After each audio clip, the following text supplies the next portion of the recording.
In one of the most brilliant moves in marketing, in my opinion, the Game Boy launched with Tetris. Now, I understand that the original NES, for the most part, came with Super Mario Bros., and then later on, of course, it would come with Super Mario World for the Super Nintendo. However, Tetris was the biggest thing happening at this time. Everybody played Tetris. Your grandma played Tetris. Everybody played Tetris. So why not launch a system with the #1 seller to sell the system? It just makes sense. They could have sold Tetris separately. They could have, but they didn't because they wanted people to buy a Game Boy, and it worked. Simple by design, you can have different things that make it stand out for what each block is or does. Now, the original Game Boy did have some ghosting, but this game made it so it wasn't terrible, you know, like it wasn't going to stop you from playing the game and enjoying it too. Admittedly, I've never been great at Tetris, because my strategy is I just want to get as many Tetrises as I can. I see all these pro players all the time, and they're racking points, dropping them down. I have to let the pieces fall naturally for the most part. But Tetris was the system seller, and it came with your Game Boy. And it was so smart of them to do this. Because really, for the most part, all you needed was a Game Boy and Tetris, and you're good. You really don't even need the other games. The other games are great,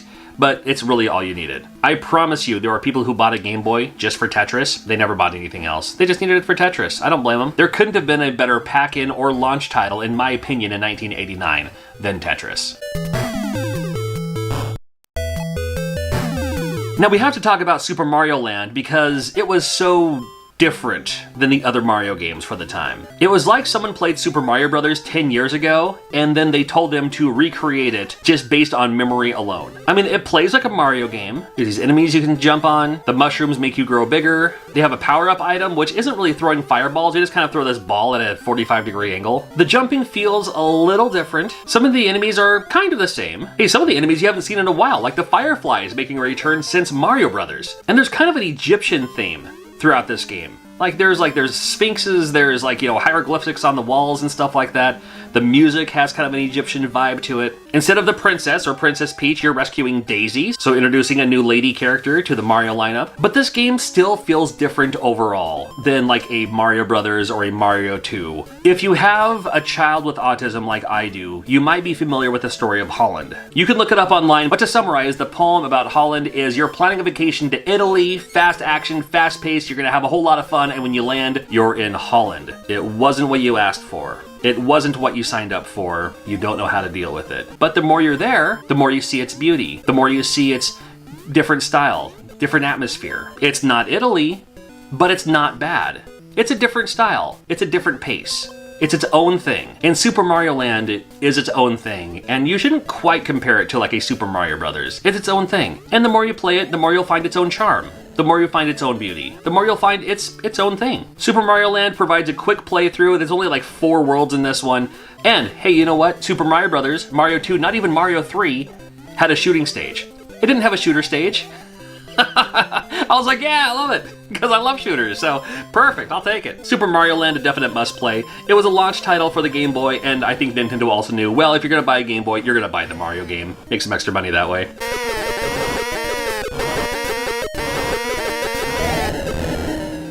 Alleyway up next, another game featuring Mario, kind of, because he's the guy who's controlling the little thing below.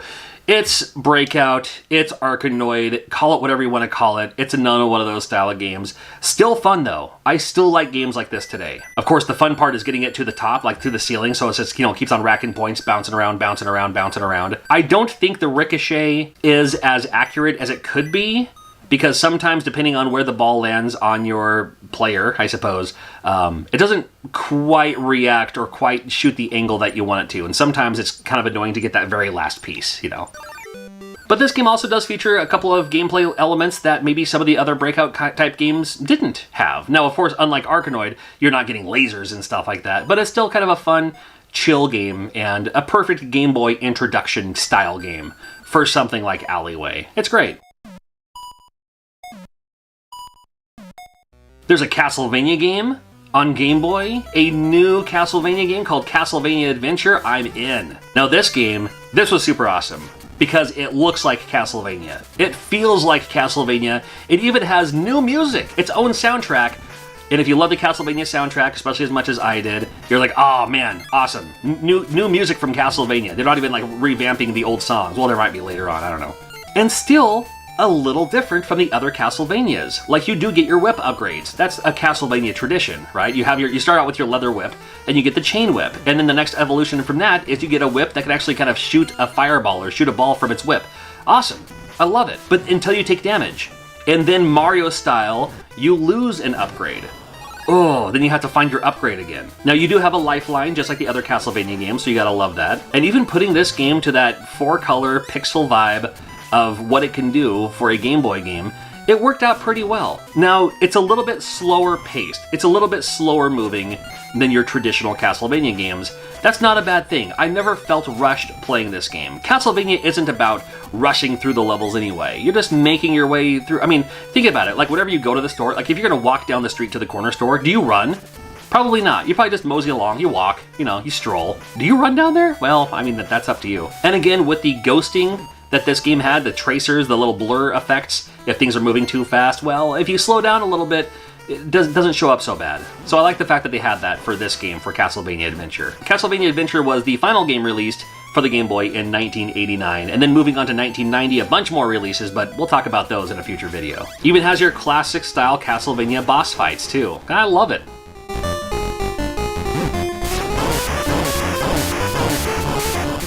Well, we gotta have a sports game on here, and we gotta have the baseball game, of course, Nintendo Baseball. They even have names like Mario and Luigi. Of course they do. It's your classic traditional baseball-style game for a Game Boy. Not bad, it's just baseball.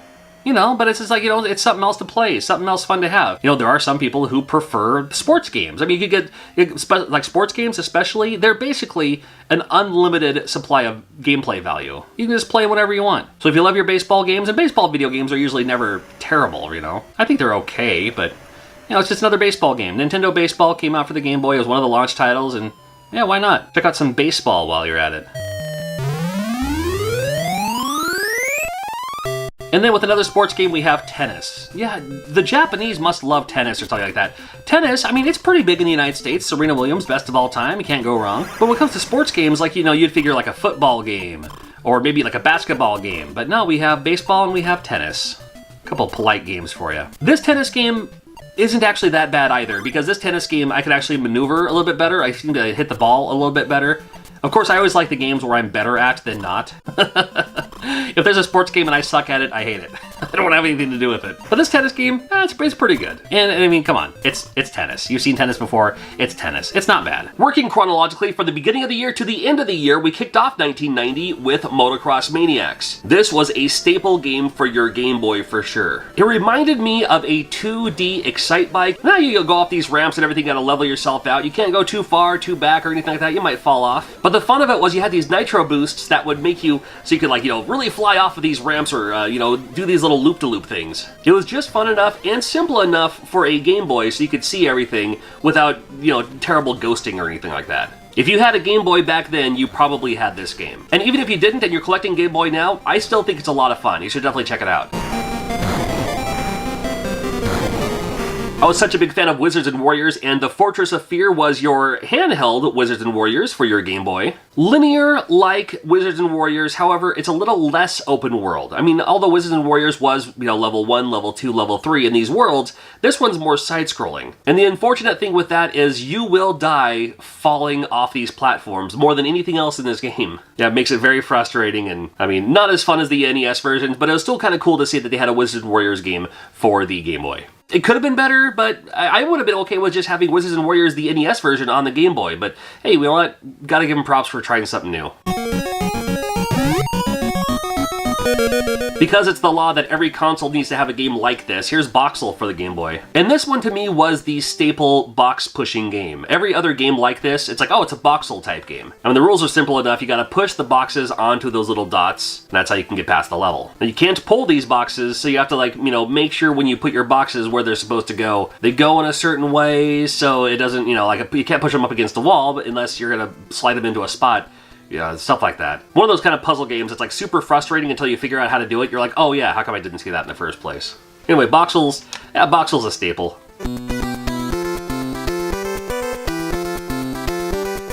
Well, golf finally came out for the Game Boy. There you go. Hyper Lode Runner, not so bad to have this on the Game Boy. Well, it's just a Game Boy version of Lode Runner. Nothing wrong with that. I've never been great at Lode Runner, to be honest with you. It's like you have to, dig the holes to the left of you or the right of you, and you can trap the enemy in there, but I almost always trap myself in there instead. So I've never been able to get better at this game. Hundreds of levels, you can build your own levels. That's always kind of fun. If you're familiar with Lode Runner, well, we got Hyper Lode Runner on the Game Boy. There you go. Solar Striker, another early game for the Game Boy. Got your vertical shooter finally. Hey, we're starting to get shooters on the Game Boy. And even though the gameplay is a little choppy and stuff like that, it worked out pretty well being on the Game Boy, because you have to understand that when you're playing this on an actual DMG Game Boy, there's always going to be some ghosting going on, like the blur of the graphics of the movement and everything. So it looks choppy on here, but it made more sense on the Game Boy because it wouldn't have that kind of motion flow where you kind of get confused on where the enemy is and things like that. You know what I'm saying? It was cool to see this on the Game Boy. I'm a big fan of shooters, and hey, we finally got one on the Game Boy. There are more shooters to come, even more later this year. But Solar Striker, hey, gotta check it out. I loved Bugs Bunny's Crazy Castle, and Bugs Bunny is Bugs Bunny's Crazy Castle, but just the Game Boy version. And plays the same way, too. You just gotta collect all the carrots, avoid all the enemies, you can drop boxes on them, you can pick up these boxing gloves that you can throw at them and everything like that, too. It's like a relaxing, fun puzzle game, and I don't know, I'm really attracted to games like this. And there's several of them, there's even like Mickey Mouse ones on the Game Boy that play like this. Those ones come out later on. But I love Bugs Bunny's Crazy Castle, and cool to see it on here. I played me a ton of Quirk. Simple style puzzle game. You have to just start on one side and you have to move through the exit through the stairs. Easy enough, right? Well, there's turnstiles in your way, there's boxes in your way. Sometimes there's blocks that you have to push into holes that will seal them, and you can walk across them that way. Sometimes there's boxes that are in the way of your turnstile, so you gotta maneuver those in a certain way. Yeah, there's a lot going on with Quirk. I remember this was the first game I played linked up, where my brother's friend also had a Game Boy with Quirk, so we'd actually use our link cables and play versus each other, going through these stages as quick as we could. That was a lot of fun. This game can get weirdly frustrating sometimes. I was like, I don't know what's going on. How do you do this? Where are you supposed to go? And you can't pull these boxes. You can only push them. I wouldn't mind seeing a revival, but that'd be kind of fun.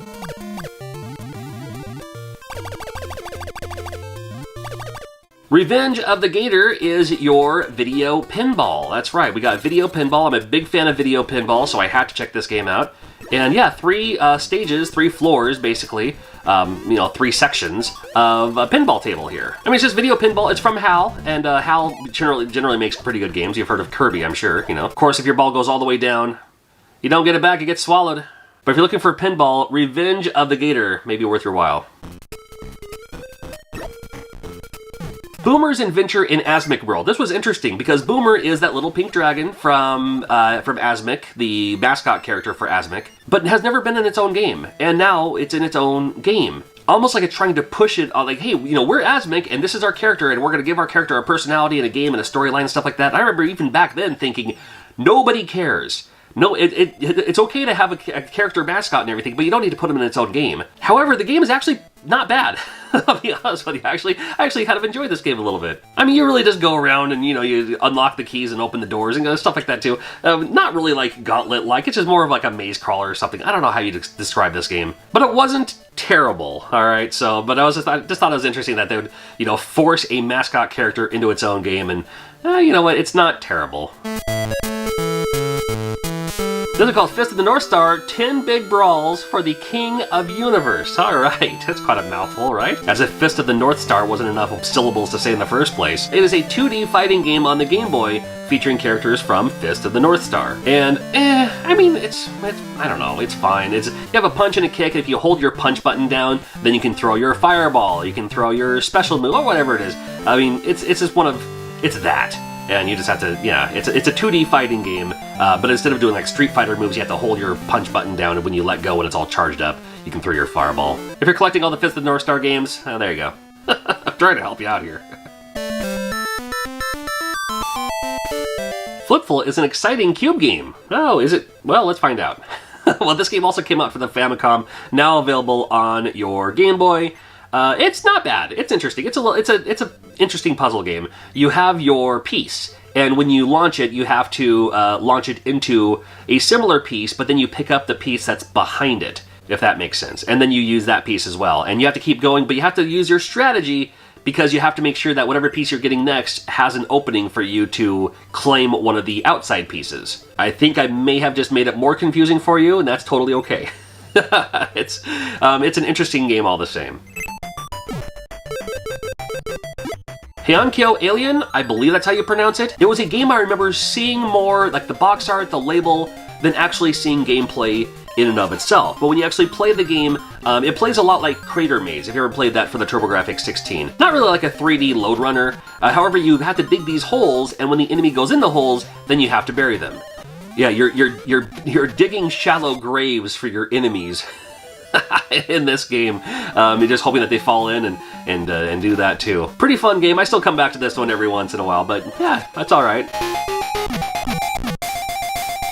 Nemesis was the game I've been looking for a long time. One of the best graphics I've seen up to date. I mean, it's Gradius on the Game Boy. It's basically what it is. It is your Gradius-style Konami shooter, horizontal style. You pick up your power-ups, you choose which power-ups you want and in what order. I love that about this. It's one of my favorite things about this style game. This game was pretty sweet for its time because it featured a level select right when you start the game. No level code needed or anything like that. So if you just want to casually play through it, or maybe just go straight to level 2, level 3 or something like that, you totally can. Nothing wrong with that. Konami code, don't even need it. You can just start with 99 lives if you want. Great. And I love the music to this game too. I love the fact that they use music from this game for background music for Captain and the Game Master. Q-Billion. You've maybe seen this game before, and man alive, is it interesting. It takes some time to figure out how to actually play this. There is a tutorial stage at the very beginning that kind of teaches you, but doesn't teach you enough. So the higher the number is, you can only push it down a number if you're standing on the previous number. So you can't push 2, but you can push 2 if you're standing on a 1 block. And same with 3. If you can push 3, that's fine, but you have to be standing on a 2 block. And if you push 2 onto 3, it becomes 2, and yeah, you know what I mean? It takes some time to figure out. There is definitely a learning curve to this game, but once you figure it out, it can be pretty fun. So if you happen to see a Q-Billion, don't shy away from it. Kicks was my #1 favorite game for the Game Boy. When I first got a Game Boy, I got it with Kicks. It was on my birthday. I got a couple of other games with it, but this was the only one I wanted to play. I'm such a big fan of this game. I love this game in the arcade. Plays very well on the Game Boy. Love that kind of like haunting music. You may have seen this, or maybe even games like this. If you're not familiar with what's going on, you just have to fill in enough area to move on to the next stage. So like in this first stage, I need to fill in 75% of the land while avoiding the Kicks, the enemy, and the other little enemies that kind of like trail along the corners and the boundaries and everything. Everyone plays this game differently. I do this little strategy where I just kind of like, try to box it in. You have an A button and a B button. The A button goes quicker, but you get less points. And then the B button, you move slower, but you get more points when that part fills in. So I usually just do the quick thing to kind of box them in and then go slowly to fill in everything else. and move on to the next stage. This is a game I will never get sick of. Still love playing this game today. There are other versions out there too, especially in Japan, where like you're uncovering, parts of ladies and stuff like that. But no, this is the fun one. This takes it all the way back. And if you get a good score, you might see Mario wearing a poncho. There you go. Batman for the Game Boy is not like Batman for the NES, however, it is by Sunsoft. You're going to get Sunsoft quality music and a lot of fun with Batman. Now, Batman is known for not having a gun. Batman for the Game Boy, well, he has a gun. And that's, that's fine by me. There are these blocks everywhere. You can shoot the blocks. The darker blocks will have power-ups inside them too. You can upgrade your weapon. You can, get points. Linear stages, you just move through the stages. And it's a very, very good game. Like, I would like to see this game as an NES game, like as a home console game. It's a super fun game as a platformer, but it's a game that not a lot of people have checked out because it's on the Game Boy, And, I mean, Batman for the NES is fantastic too, but this is its own version, it's its own game, but it's still super awesome. They did a wonderful job with Batman. The height difference sometimes is a little off, but super fun game. You gotta check out Batman for the Game Boy. We also had The Amazing Spider-Man by LJN. Do not let the LJN name fool you. This game was developed by Rare. And it's a decent game. It's a decent Spider-Man game. It's one of the better Spider-Man games for its time, for sure. Has cool music. Love the music to this game. You can swing on your webs. You can just punch and kick enemies and stuff like that, It's just your basic style of game for its time. But it has Spider-Man. A couple of gameplay varieties too, like the first part you're just walking through and beating up enemies, and maybe another part you're climbing up a building and stuff like that. You got your spider sense going off because things are dropping on you. Fun to be had with the Amazing Spider-Man.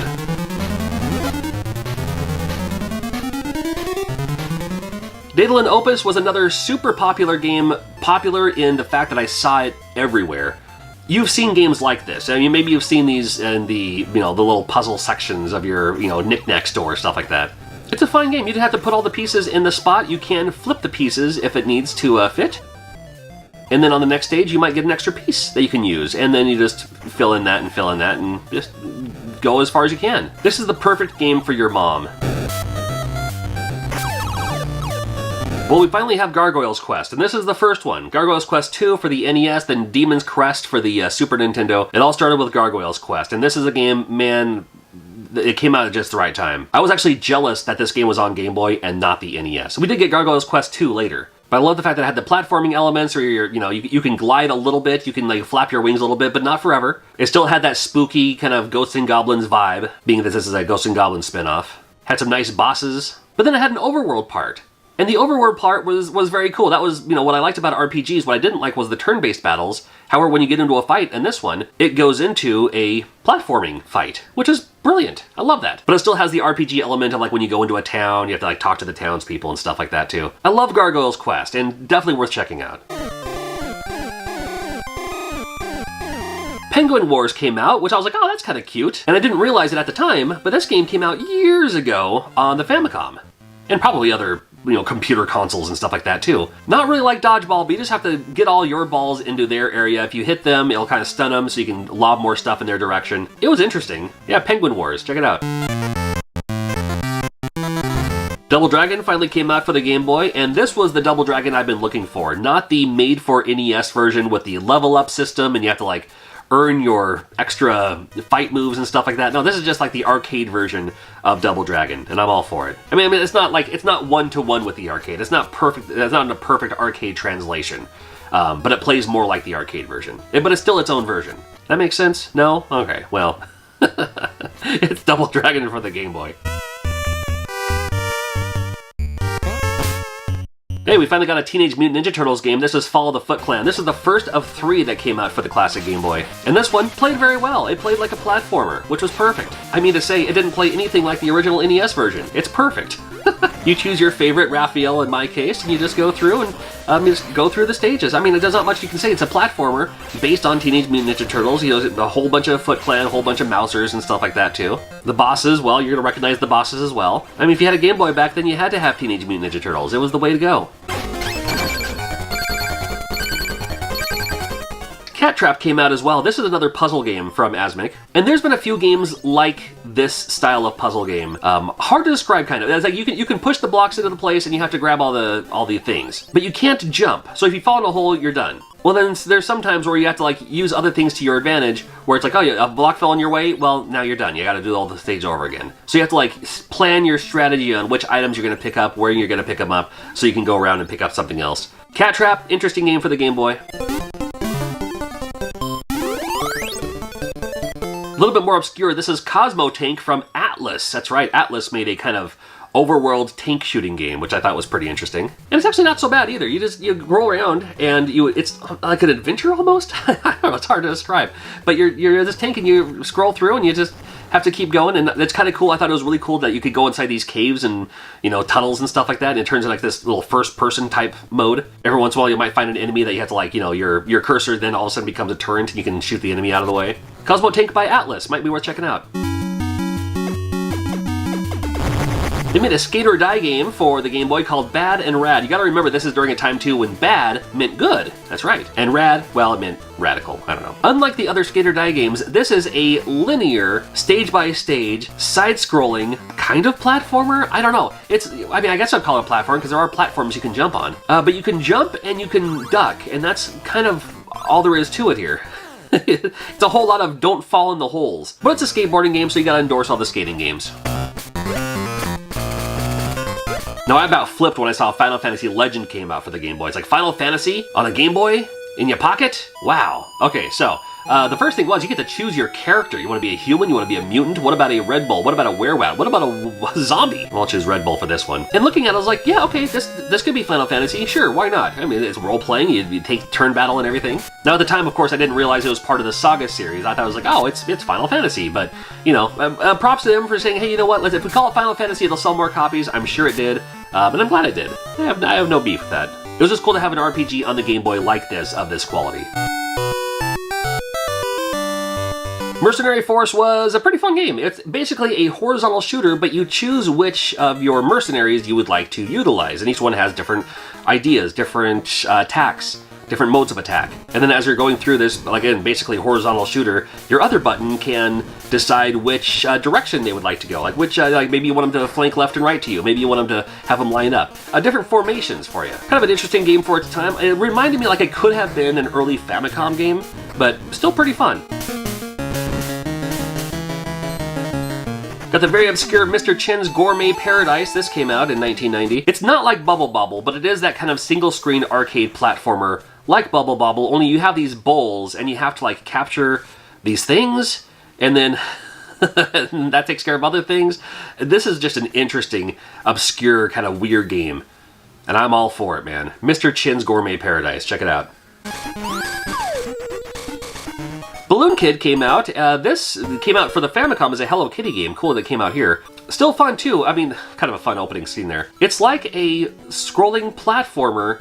However, you have your balloons with you. And you can actually detach your balloons, too, and just have it be like, so you use the jump button. That's going to help you out sometimes. And then when you're ready, you can pump up your balloons again and have your balloons back. Nothing wrong there. And you just go through the stages, man. Kind of fun. And this does feature the classic balloon trip as well. If you're a big fan of Balloon Fight, you like doing balloon trip, that's on here, too. Love this game.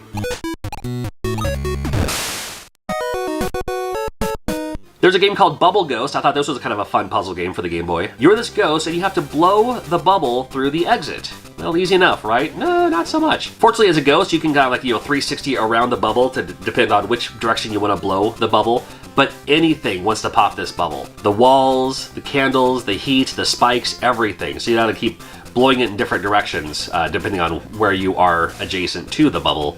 You'll blow it in that way. Oh, so many near misses in this game. It's it's pretty cool. This was a huge game for me. This is DuckTales for the Game Boy. And when I saw this, I was like, okay, I get it now. Now I understand that just about any Nintendo game can be ported to the Game Boy game to some degree. To some degree. Now, again, this is not a one-to-one conversion of the NES version on the Game Boy, but it plays very well, and it plays great. DuckTales, one of the classic NES games, and now available on the Game Boy. Man, it was so cool to see this and have access to this portably. Later in the year, we finally got Dr. Mario on the Game Boy. Probably by now you're sick of playing Tetris. Well, now you have Dr. Mario, and yeah, you know what? It plays like Dr. Mario. It makes sense. There you go. It's Dr. Mario. Can't go wrong. Just in time for Halloween, Ghostbusters 2 came out for the Game Boy, and this is the one from HAL Laboratories. Has a cool opening sequence here. Now, this is not a one-to-one version of the Famicom version or the PAL version, like the better version of Ghostbusters 2 that they got there, but this one did come out in America, but it's the same style of gameplay. It's not the same game, but the same style of gameplay, where one button zaps the ghost, the other one uses the trap to capture the ghost. Yeah, this is the version of Ghostbusters 2 we should have got on the NES. Even this Game Boy version ported to the NES would have been great, but we can at least play it on the Game Boy, so there you go.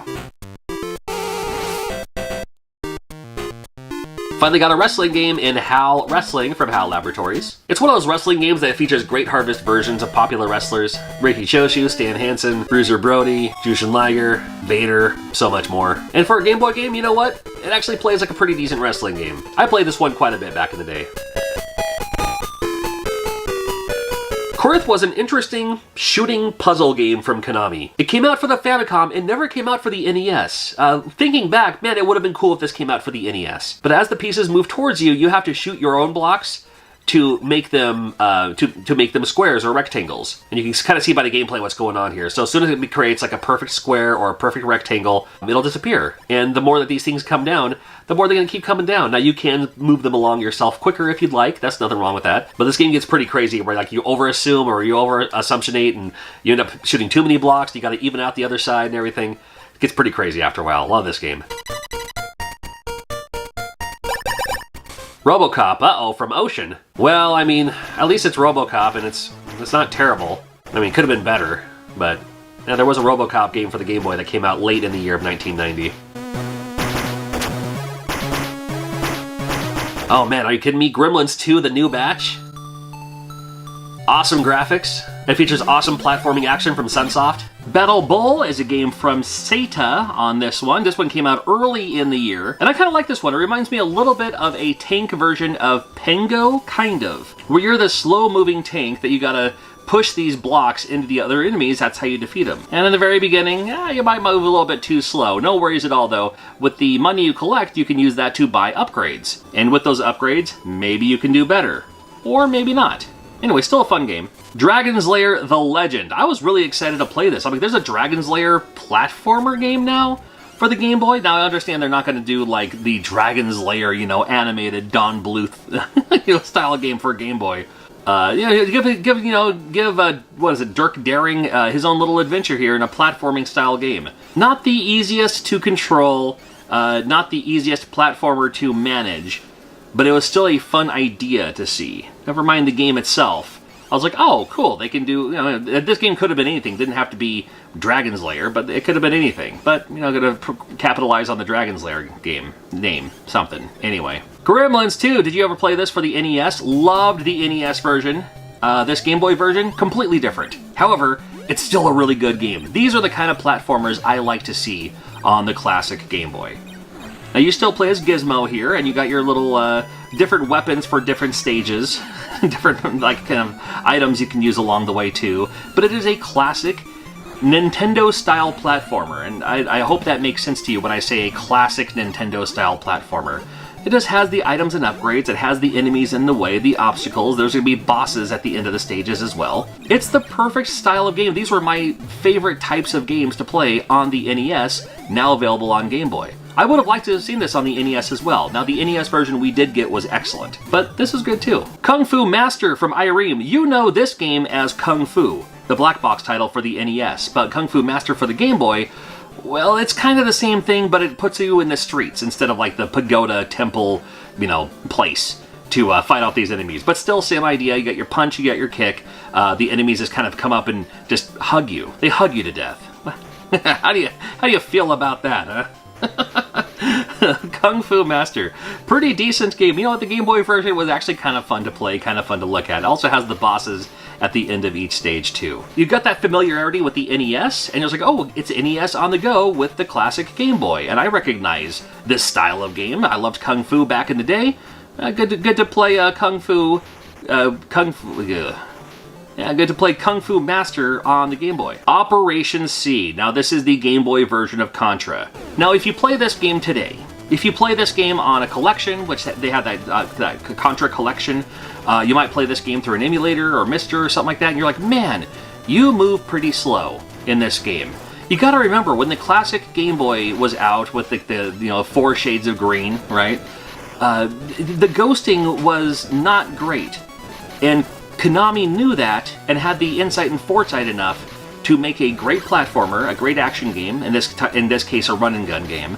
But you don't move so fast on purpose, because if you did, it would just be all tracers and blurs, and you wouldn't get anywhere or have any fun. But because of that, they knew what they were doing with a game like this, and I gotta be honest with you, this Operation C for the classic Game Boy, the DMG, the OG of the original, this version of Contra is one of my favorite Contra games out there, of all the Contra games. Maybe it's because it moves a little slower, and maybe it's because the bullets are a little bigger. Sometimes, like the NES Contra, where their bullets are basically like a pixel, so I don't even see them.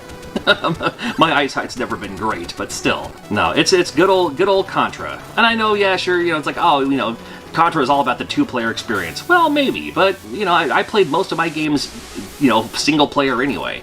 Yeah, I had a next-door neighbor, and I would have a friend come over every once in a while to play a game too, but yeah, for the most part, I just played video games by myself. F1 Race. We were just talking about this game not too long ago. F1 Race was an early Famicom game, never came out for the NES. It would have been a black box racing title for the NES if it did come out, but it did come out. And it came out for the Game Boy. So this is F1 Race, a little bit different, ported to the Game Boy, but you get your F1 Race experience on the Game Boy, and it still plays pretty well. A and B buttons, of course, accelerate and brake, And then if you hold up while going your maximum speed, you'll go even faster. But of course, when you go faster, you're more prone to hit the other cars. You speed out, or not speed out, but like you're not able to take corners as well. So you gotta pump the brakes as much as you can. Yeah, F1 race, pretty cool. Bubble Bobble, so happy to see this on this list. Bubble Bobble, not exactly like the NES version, but totally, same gameplay as the NES version.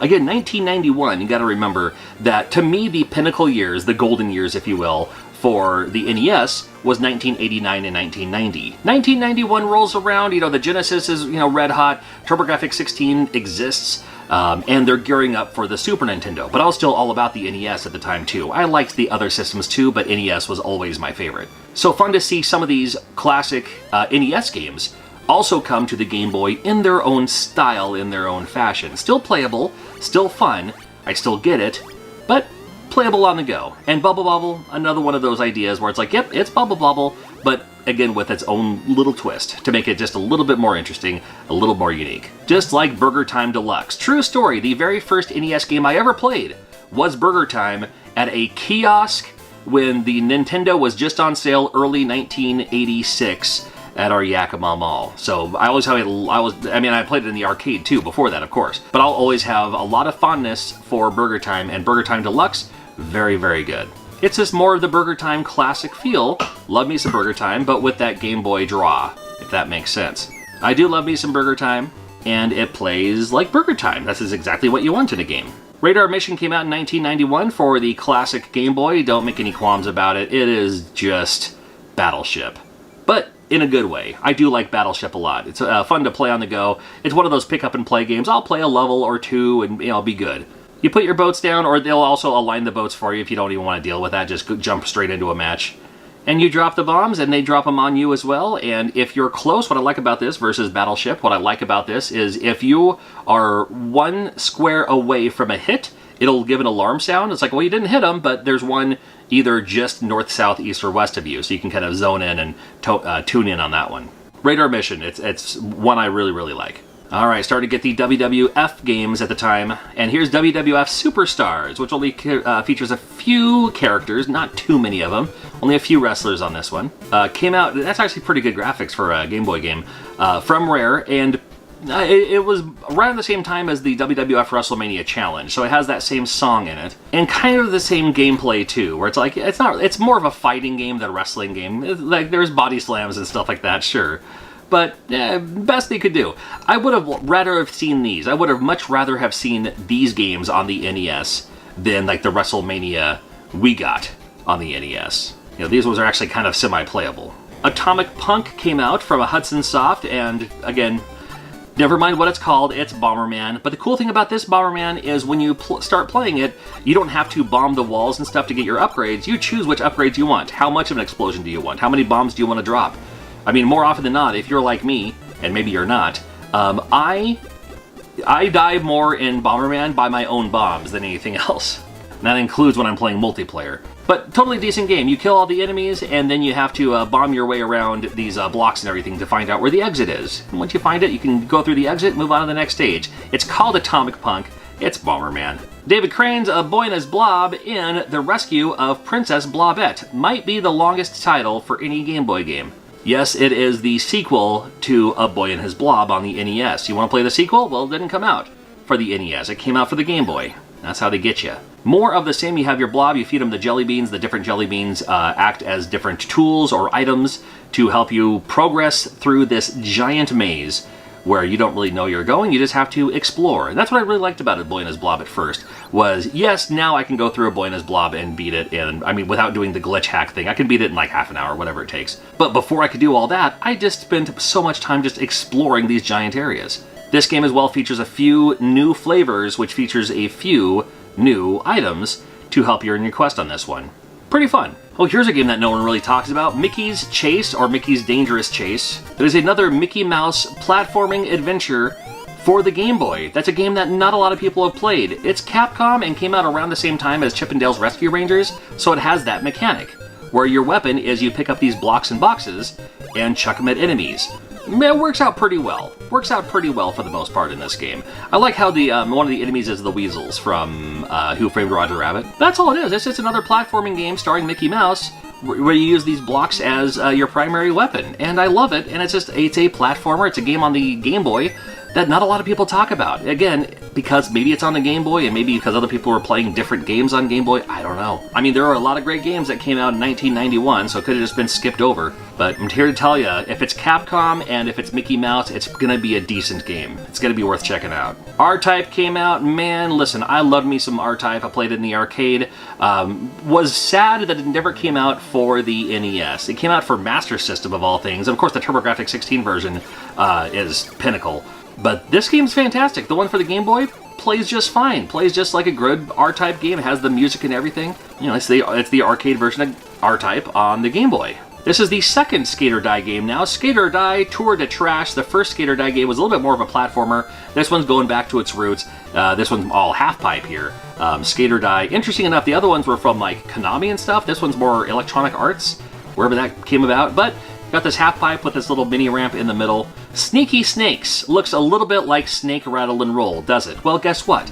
It is a side-scrolling platforming version of Snake Rattle and Roll for the Game Boy, also from Rare. See, this is another version of a game that I could have seen this on the NES as well, but you wanted to play it, you gotta play it on Game Boy, or through that Super Game Boy adapter. I guess you could do that too later in life. Same idea, if you're not familiar with Snake Rattle and Roll, you're this snake and you have these little body segments, and by eating these orbs that come out of these dispatch units, which sometimes is a bomb, so watch out for those, you have to eat these segments to grow yourself longer, and then when you're long enough to weigh enough, that's when the bell hits, the door opens, you can go through the door, on to the next stage.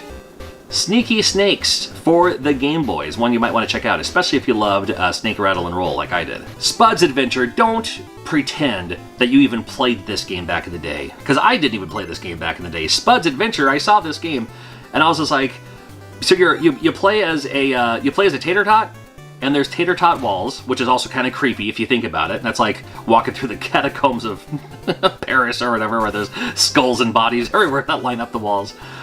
Oh, geez. And you have your little shot thingy, and you're just touring these mazes. Could have been a lot better of a game. Still kind of fun-ish, kind of interesting.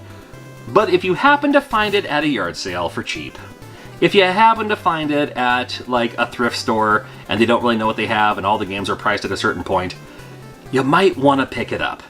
I'm just saying. The Sword of Hope, Kimco, very cool. From the makers of like Shadowgate and that.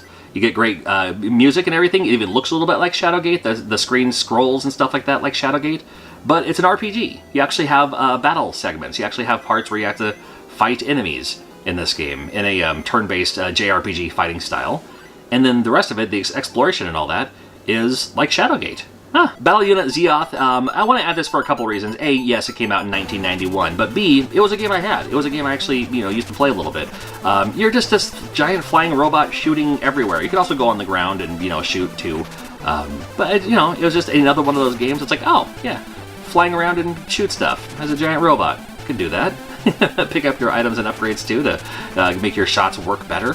Bill and Ted's Excellent Video Game Adventure. If you are so let down on the NES version like I was, know that this simplistic, very simple Game Boy game is a lot better than the NES one. Even as simple as it is, it's still kind of fun. It reminds me a lot, going all the way back, of Jumpman Jr. It's a lot like that. Single screen arcade style. You have these orbs, whatever they are. You pick them all up. You open. That's when the door opens, and you move on from there. The enemies are like historical figures, which is also kind of funny, but oddly fun. This game is for a game like this, especially for the one that, like, again, we had the one for the NES, which wasn't great. This one's actually based more on the cartoon series, because there's a Bill and Ted cartoon series, so that's where the the cartooning graphics come from the opening segment. Castlevania 2, Belmont's Revenge. The Castlevania games on Game Boy were actually pretty decent, and like Operation C, it knew what it was doing. It moved a little bit too slow. So when you play this game, you're just like, come on, where's the run button? No, again, it moves like that on purpose, so you can actually see what you're doing. If you move too fast, like some other games did, then it just becomes a blur. So this game took your time. Fantastic soundtrack. Some of the most underrated Castlevania. I mean, the Castlevania series have always had like amazing soundtracks, but the Game Boy ones are not as explored. So a lot of people are missing a lot of great songs from Castlevania for these Game Boy ones. I also liked how your full whip upgrade has you like shooting fireballs from your whip, so that's always going to help you out too. Can't go wrong. It's a great game. Altered Space, a 3D alien adventure. If you've played games like Solstice or Equinox for the Super Nintendo, it's that same isometric style of game where you can pick up the blocks to use to your advantage and drop them down and, use that to, jump higher or jump to a different part of the area or the different platform and all that. My greatest memory of this game, I have a couple of them. A, it was in a bunch of magazines for the time. I'm like, really? Why are they really hyping up this Game Boy game? And B, when I finally saw it for sale, I'm like, oh, there's that game that they're all hyping up. And it was $60. That was at my local Montgomery Ward. Tells you how long ago it was. It was at my local Montgomery Ward during a time when Game Boy games, for the most part, were like 30, 40 bucks. 40 bucks for like the really good ones. But for the most part, yeah, about 30 bucks or so. And I saw this for 60 bucks, and I was like, either that's a mistake, or no, I'm not buying it. So I played it later, and I was like, oh boy, I'm really glad I didn't pay 60 bucks for that. Bugs Bunny's Crazy Castle 2, I was really happy to see, because I loved Bugs Bunny's Crazy Castle. I love that style of puzzle game. And this one, more the same. More the same. You have your weapons and you have your idea. This one, instead of picking up carrots, you pick up keys. You pick up all the keys, and that's where you can go through the door and move on to the next stage and everything. But you have the other Looney Tune characters getting in your way, and they count as the enemies in this game. So, neat idea. You can even pick up some items sometimes that you'll need to, get other keys. So there's a little bit more going on with this one. Love to see it. Oh, fancy. Fortified Zone was a very popular game. Again, Jalico. Jalico made so many great Game Boy games. And Fortified Zone, a little bit like Metal Gear, kind of. When you're going around this area and going through these different doors and having to fight off the enemies. You can pick up different weapons along the way too, and you have your map, which is nice to see. This was kind of a staple game. This was one of those, if you had a collection of 10 games for the Game Boy during this time, this may have been one of them. Tracks for the Game Boy. This game specifically was just brought up to me at the Portland Retro Gaming Expo. So as soon as he saw Tracks watching this video, assuming he's going to watch this video, he was like, there's Tracks. He mentioned this game. He's like, oh, do you remember Tracks? And I was like, I don't. And when I got home, I popped it in, and sure enough, it's an awesome game. From HAL Laboratories, so it has that Kirby vibe, kind of, if that makes sense. This is not a Kirby game whatsoever. But you just play it, and you're like, oh, there's a little bit something extra to this that makes it a little bit better. I don't know if it's because of the smoke cloud foundation when you destroy the enemies, or there's different weapons and upgrades you can pick up. You have your shooting button, and your other button rotates your turret. So you can, shoot in different directions as you strafe around and fighting off all the other tanks and obstacles and bosses and so much more. Now, right before I die, I do want to point out that the death in this game, yeah, totally HAL Laboratories. It's totally Kirby. Super fun game, though. Absolutely check it out. I'm glad he brought it up. This is Battletoads. Game Boy did get their own version of Battletoads. There's Battletoads and Ragnarok. That's the NES version for Game Boy. The NES version on Game Boy is the Ragnarok one. They also had the Battletoads and Double Dragon.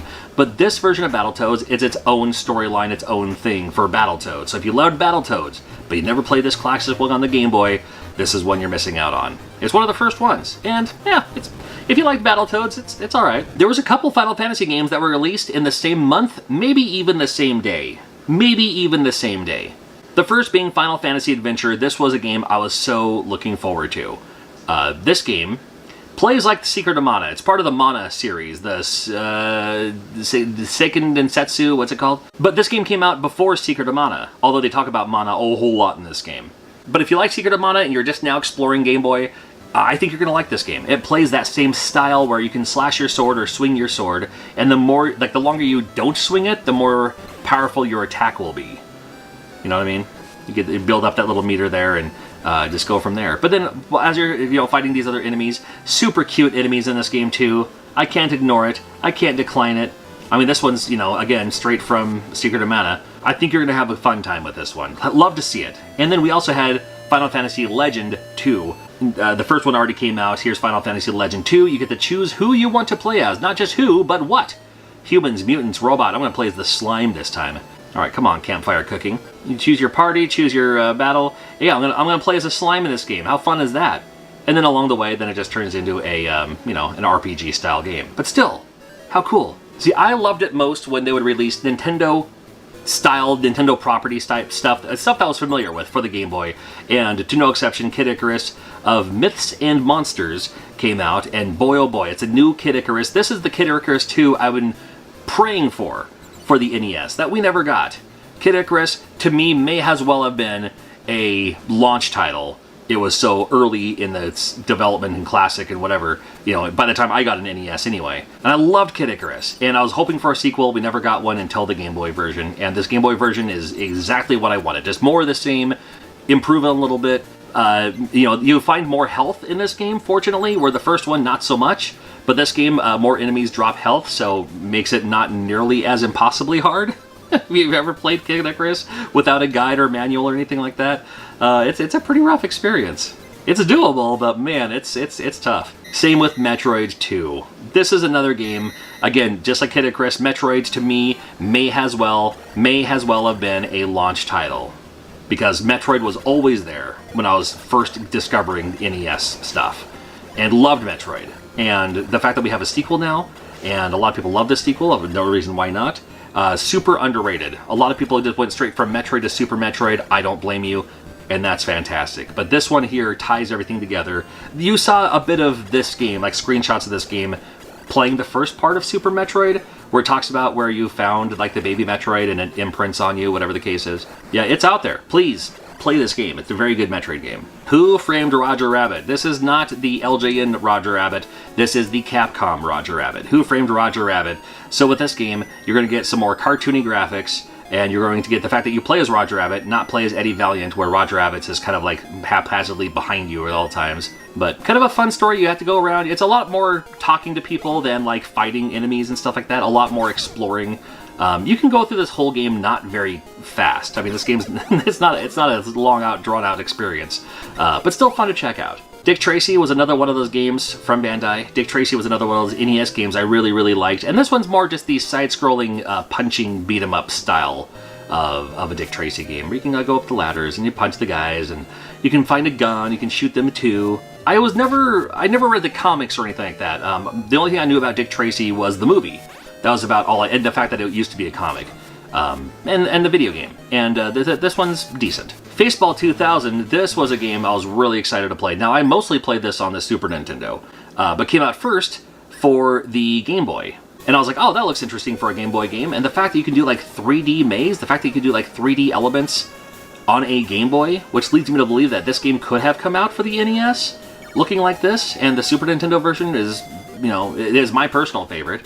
But the fact that you can do that here on a Game Boy just blew my mind. So here it is, Faceball 2000, came out in 1991. We finally get a Mega Man game for Game Boy, and the Game Boy Mega Man games were interesting, where the first Mega Man game has like 4 robot bosses from the first one, and then after you go through these 4, then there's 4 robot bosses from the second one. Mega Man 2 comes out later, and then it's like the other 4 from the second one, and then 4 from the third one. So they're kind of staggered in between the NES versions to go from there, but still gives you unique levels. Your sprites are nice and big. I love that too. Great music. It's Mega Man. You can't go wrong. It's fun to see a Mega Man game on the Game Boy. Ninja Gaiden Shadow. And here's another 2D styled Ninja Gaiden game. Gotta love it. Again, excellent for a run-and-slash style game. Don't have a whole lot more to say about it than that, but it just plays really well, especially for a Game Boy game. Looks really good. Sounds good as hell. It's a great one. Teenage Mutant Ninja Turtles Back from the Sewers. This is the second TMNT game. There's a third one that came out later, which is more Metroidvania, but this one goes back to more like the first one, where it's just you walk through and you hit the button. I'm playing as Raphael. I always play as Raphael in any of the Ninja Turtle games. And it is just a leisurely scroll. Yes, you can jump and you can jump kick and you can like also like slide kick, or just use your weapon to attack the enemies when they come towards you. It reminds me a little bit more of a Kung Fu than a Ninja Turtle game, but it happens to have the Ninja Turtles in it, and it goes through these stages. Interesting that they would spray paint the word pizza. That's an odd thing to tag, but okay. It's funny, because only the Ninja Turtles are the ones who like pizza, so are the Ninja Turtles themselves doing the tagging? That's not very nice. For me, my favorite part of the Ninja Turtle games are the bosses, because I always want to see what boss they include. Naturally, with the Ninja Turtle games, too, they'll start it off with the ones that you're more familiar with. So, got Rocksteady as the first boss here. And, yeah, You love the Ninja Turtles? The Ninja Turtle games on the Game Boy, they're all pretty sweet. In 1992, you're going to see a lot of familiar names of games and movies and TV shows, including Attack of the Killer Tomatoes. Yeah, it was based on a movie, but this one's based on the cartoon. This one's based on the cartoon. You actually play the role of Wilbur, of all people. This is the guy from the cartoon who was always stuck to his parachute. He's like dragging it around and stuff. Interesting enough, I didn't play this game a whole lot, but I like that you have multiple like attack moves you can do, and you look like you're trying to collect the baby tomatoes. The baby tomatoes, like the bigger tomatoes, when you attack them and they turn into smaller ones, you can pick those up. And you also have some other weapons you can pick up too, but you just kind of, attack your way and jump, and you pick up these items too. Kind of fun with the select button. If you hold select, you start skateboarding. That's kind of interesting. You can pick up this item here, and then when you push select while falling down, you'll have your parachute. So, a lot of things going on for this game. For a Game Boy game by THQ back in the day, it's actually kind of a fun game to check out. Unlike the NES Beetlejuice, Beetlejuice for the Game Boy is based on the cartoon. And this one is a whole lot better than the NES one. If this was the version, if this Game Boy version was the Beetlejuice we got on the NES, I think a lot more people would have liked it. This one's actually kind of playable. This one's actually kind of playable. Just looking at the graphics, listening to the music, I believe it's by Rare without doing any of the research. As usual. I'm pretty sure this game was by Rare. But as Beetlejuice in the game, you have to kind of exorcise the demons that have taken over random household things. And as you work your way through this game. Very cool. It's actually kind of a fun game. We finally get Gradius for the Game Boy. Well, and you said there was an earlier game too. There was Nemesis. And the first time I played Nemesis, I was like, you can't fool me. This is Gradius. Well, Gradius, the Interstellar Assault, is Nemesis 2 in Japan. So yes, Nemesis is also Gradius. It's all part of the same universe. The very first thing you do is fly away from the ship. And good luck doing it, because this first part's actually kind of hard to maneuver to get where you need to go. Yeah, this just capturing my own footage here took me a couple of times. But once you get through it, then it turns into more of the Gradius you remember. You can shoot your way through the corridors, you got your items that you can pick up, and you choose which weapons. You choose how to power yourself up. Maybe start with a couple of speeds, or if you want to do the twin shot or the laser. Whatever you want to do. It's another Gradius type game for the Game Boy. It plays really well too. Snow Brothers Jr. That's right. I wasn't as always gung-ho in the Snow Brothers games. You look at it and you're like, oh, it's like a Bubble Bobble. Well, it is. And it's not bad. Just playing a game like this, I would rather just play Bubble Bobble, or Bubble Bobble 2, or Parasol Stars, or even Rainbow Islands. This one's not bad. Oh no, not another Terminator 2 Judgment Day. Oh no, it's from LJN? I'm here to tell you, this game's actually not terrible. This game's actually pretty much playable. So the first part of the game is you're here, and you have to destroy these satellite radar things that's going on. The problem is you find out later on that you need to destroy them in a certain order for you to move on through, to get to the future stages and all that. So out of all of the Terminator games, once again, we finally get a Terminator 2 game. There's been a few of them at this point. And the one for the Game Boy is the best one, really? Well, I don't know. I think it's not the best game ever, but it's a lot better than the other ones. Adventure Island. But when you play it, you're like, this isn't Adventure Island, this is Adventure Island 2. Why is it calling it Adventure Island? Well, there was a first one that we didn't get, so our Adventure Island for the Game Boy is their Adventure Island 2. Haven't done the video on it yet, but our Adventure Island 2 for the Game Boy is their Adventure Island 3. However, Adventure Island 2 is a still super fun game.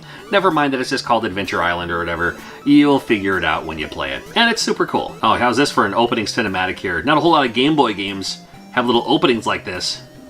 I want to pinch the face.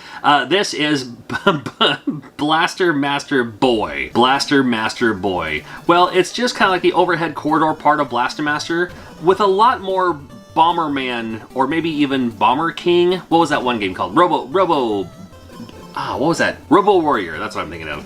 Maybe a little bit more like that. But it's just, you have the corridors here, and you can bomb the blocks. You can also use that to attack the enemies as well, or blow them out of the way. And grab some items and stuff like that too. Different bombs you can use throughout the game as well, so you'll get different bombs along the way. It's just another bombing type game, and they happen to cross over with the Blaster Master series. Nothing wrong with that. Mega Man 2. Now, Mega Man 2 was my favorite, probably for nostalgia reasons, my favorite Mega Man game for the NES. So I was really excited to play Mega Man 2 for the Game Boy when it was finally released. And yeah, it's similar enough. You only have 4 robot bosses you can choose from at the beginning from this Mega Man, and then after you beat these guys, then you have 4 more. But the 4 more aren't from Mega Man 2, they're from Mega Man 3, which is interesting, but more on that later. In the meantime, it's just more Mega Man on a Game Boy. Cool to see, good to have the option. Star Trek, this is their 25th anniversary edition. Different from the NES one, completely different. So you get your map and you gotta go to the other side, but you have to choose how you're flying through all of this debris and stuff. When you get to there's an asteroid field and you gotta avoid the asteroids or shoot them down, and sometimes you'll get this little sparkly thing that'll kind of warp speed you a little bit through the course here. If it's not asteroids, it might be like Romulan ships. Romulan, that's correct, right? Romulans, yeah. I don't know, got a Tiny Toon Adventures game on here. This is the first one. This is Bab's Big Break, I believe it's called. And for a game like Tiny Toons, just like the NES, the Game Boy version plays extremely well. So if you love cartoony platformer games, always a popular genre for the NES, you're gonna love this one. If you missed over it or skipped over it before, not too late to check it out, man. It's actually pretty sweet. You might want to check it out. Nail and Scale. So we've talked about some games that maybe you've heard of or IPs you've heard of. Nail and Scale, something unique, something different. Kind of a simple get to the end of the maze and go through the door. Congratulations, you're on to the next stage. But your gimmick is you have like these nails and stuff that you can use to get to different areas. You can use it to defeat enemies, some enemies. It might be worth checking out. Nail and Scale came out in '92. Super Hunchback. There was an old arcade game, and I mean old, I mean it was like 1982, 1983, something like that, called Hunchback. This is not that Hunchback. I wish it was. This one is more you play as a Quasimodo type character, and you gotta ring the bell at the end of this stage, and that's how you go through. Short stages, get to the end, ring the bell, there you go. Super Hunchback, '92 Game Boy Classic. Batman Return of the Joker. I'm here to tell you, to your face, well, across the YouTube screen, that this Batman Return of the Joker should have been the Batman sequel that we got for the NES, also by Sunsoft, and I'm telling you, if you loved Batman for the NES, just the classic, Batman game for the NES, one of the best. This game plays a lot like that. Not exactly like that, but a lot like that. Still with some great graphics for the time.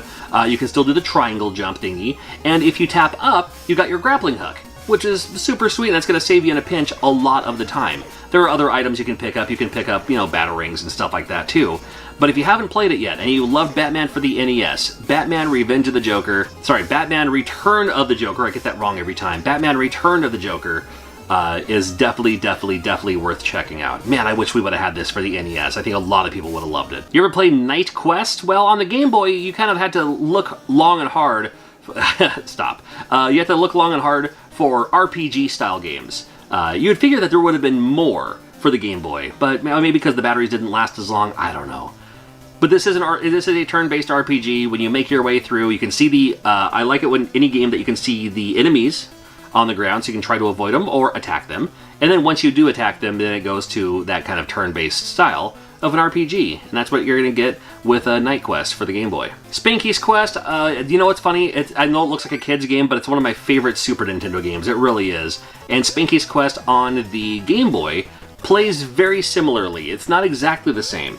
Not exactly the same, but the same idea where you create the ball and you bounce the ball in your head. The more you do that, the more the ball changes. It does not turn into a sports ball like it does in the Super Nintendo game, but it still has similar attributes, depending on how long you make it bounce on your head, or if the ball just hits him, it'll just paralyze him for a moment.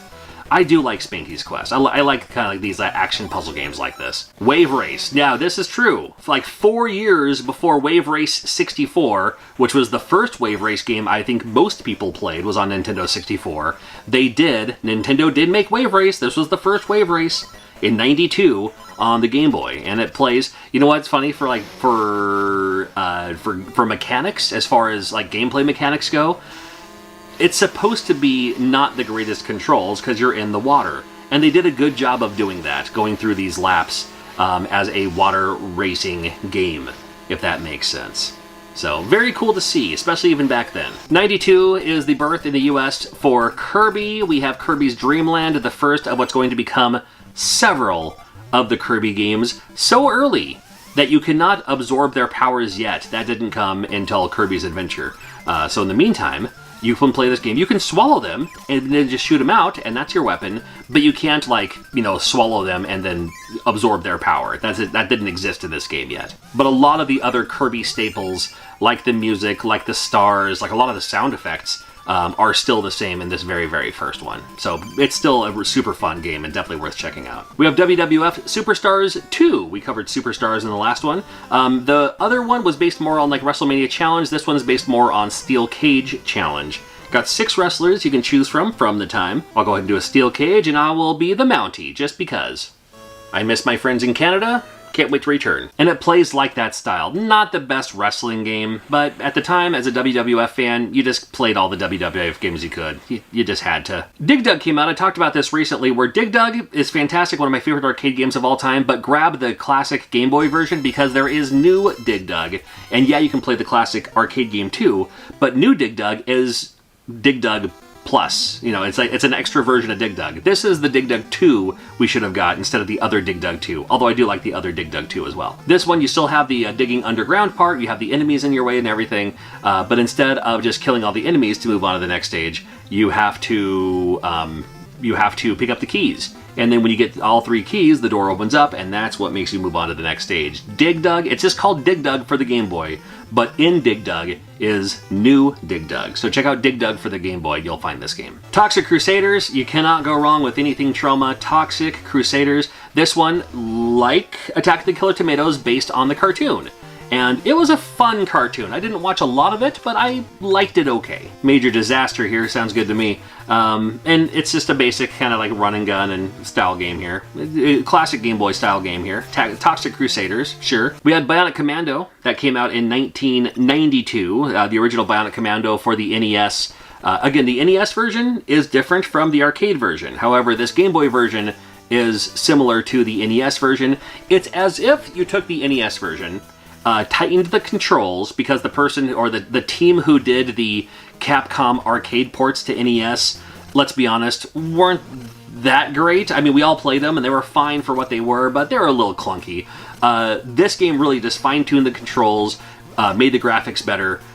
This would be like if they took the NES game and updated it to make it like a little bit more visually appeasing and make the controls tighter. It'd be literally that. Now, if you're not familiar with Bionic Commando, that's unfortunate, but just to clue you in, you do not have a jump button. You have a kind of claw grappling arm thingy.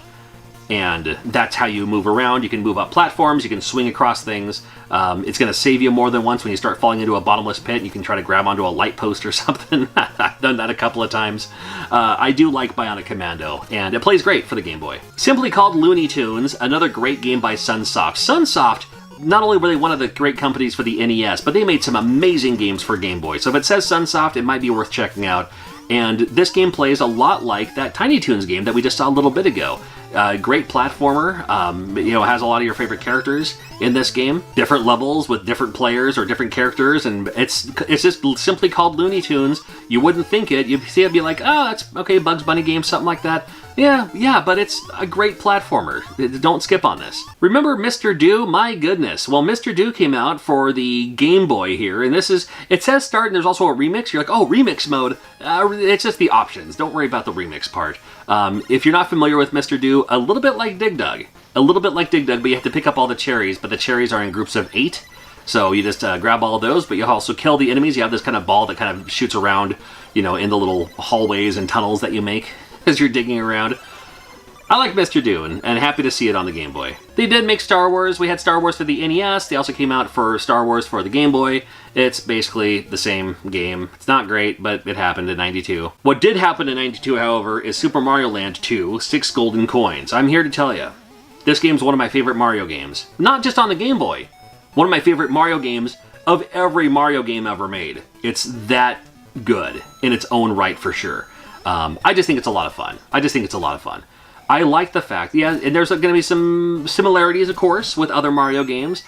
With this one, if you push down instead of ground pounding, you'll do that little twirly twirl that you could do in the Super Nintendo game, which is kind of nice. New abilities like the carrot makes you so you can grow ears. This is the first time you also saw Wario. Wario makes his first appearance in this game. And with the overworld map, you don't have to go like World 1, World 2, World 3. You can just go wherever you want and beat the levels as you see fit to get your 6 golden coins. And classic platforming Mario on the Game Boy. It's worth it. Avenging Spirit, of all games that I wish would make a modern day remake, this would be it. You play this ghost, and that's more than enough. You play this ghost that can inhabit the enemies and use the enemies to your advantage. So right now I'm playing this kind of guy with a gun. Okay, cool. But then I see this person, I was like, ooh, I want to be able to do that. So you can actually leave their body, leave the host body, and inhabit the other body, and then play as that person for a while. And then now you have their ability. And you're like, oh, wait a minute, this person's breathing fire? This enemy's breathing fire? Sounds good to me. I'll jump inside their body, and I'll play as that character for a while. Avenging Spirit, man, I love this game. Bonk's Adventure, love to see it. Came out for the I first played it for TurboGrafx 16, and I thought that was going to be it. I mean, they really made Bonk the TurboGrafx 16 mascot. But they didn't mind the fact that it was Hudson Soft. They didn't mind the fact that it was also on Nintendo, NES, Famicom, and also on the Game Boy too. So if you haven't played Bonk's Adventure, you know, this Game Boy version is not a bad version of it. It's really not. Now, the TurboGrafx 16 version will always be the standard version, but this one's really good. Imagine a timeline where you get 2 Mega Man games in the same year. Well, this is what happened in '92 with Mega Man 3 for the Game Boy coming out as well. And Mega Man 3, just like Mega Man 2, you start with these 4 robot bosses from Mega Man 3, and then the next 4 are from Mega Man 4, because they came out kind of like in between themselves here. But more Mega Man goodness. Can't go wrong with Mega Man. Mega Lit is the name of this game. Again, we can't all just do only IPs we've heard of. You can check out some of these great puzzle games too. And Mega Lit, I've looked at it a couple of times. I'm still trying to kind of figure it out, but looks like you just have to get all the pieces so they fit all on the first level, the ground level, to move on to the next stage. And you have to, you know, position things so you're not going to get crushed, of course. You know, Mega Lit also came out. You know, sometimes you need to have that little extra something else just to discover new games as well. And we also had Tailspin. Tailspin, just like the NES version from Capcom, a similar version for the Game Boy version. Now, Tailspin, one of my favorite Disney afternoon cartoons, but not one of my favorite Capcom Disney games. I like pretty much all the other ones before this one. This one plays fine. You know, it's funny, you have your shoot button, and the other button kind of makes you flip around and go backwards. But interesting to note that we got Tailspin. Now, it's funny, because we had, like, for the Game Boy, DuckTales, DuckTales 2. We also had Darkwing Duck, but we never had the Rescue Rangers games on the Game Boy, which is interesting. But at least we got Tailspin, so that's something. Here's just a few games that came out in '93 for the classic Game Boy, the DMG, including Alien 3. Now, the other Alien 3 games I thought were pretty decent. This one is completely different than the NES one or the Super Nintendo one if you played that one. This one's more of a top-down, not really Metroidvania, but it's more of an exploration, like a maze style. You have to go through, you can pick up weapons, you can pick up key cards that'll open up different doors to get you where you need to go. If you love the Alien franchise, and maybe you skipped this one because you already had it for NES or Super Nintendo or something like that, and again, those were fun too, but this one is a different Alien 3 game than those ones. It's its own deal. It might be worth checking out. Race Driving might be worth not checking out, but let's look at it anyway. Now, Race Driving, ambitious to put it on a Game Boy, of all things, and away we go. Well, I mean, for Game Boy, this actually isn't terrible, right? I mean, it's still not as good as it could be.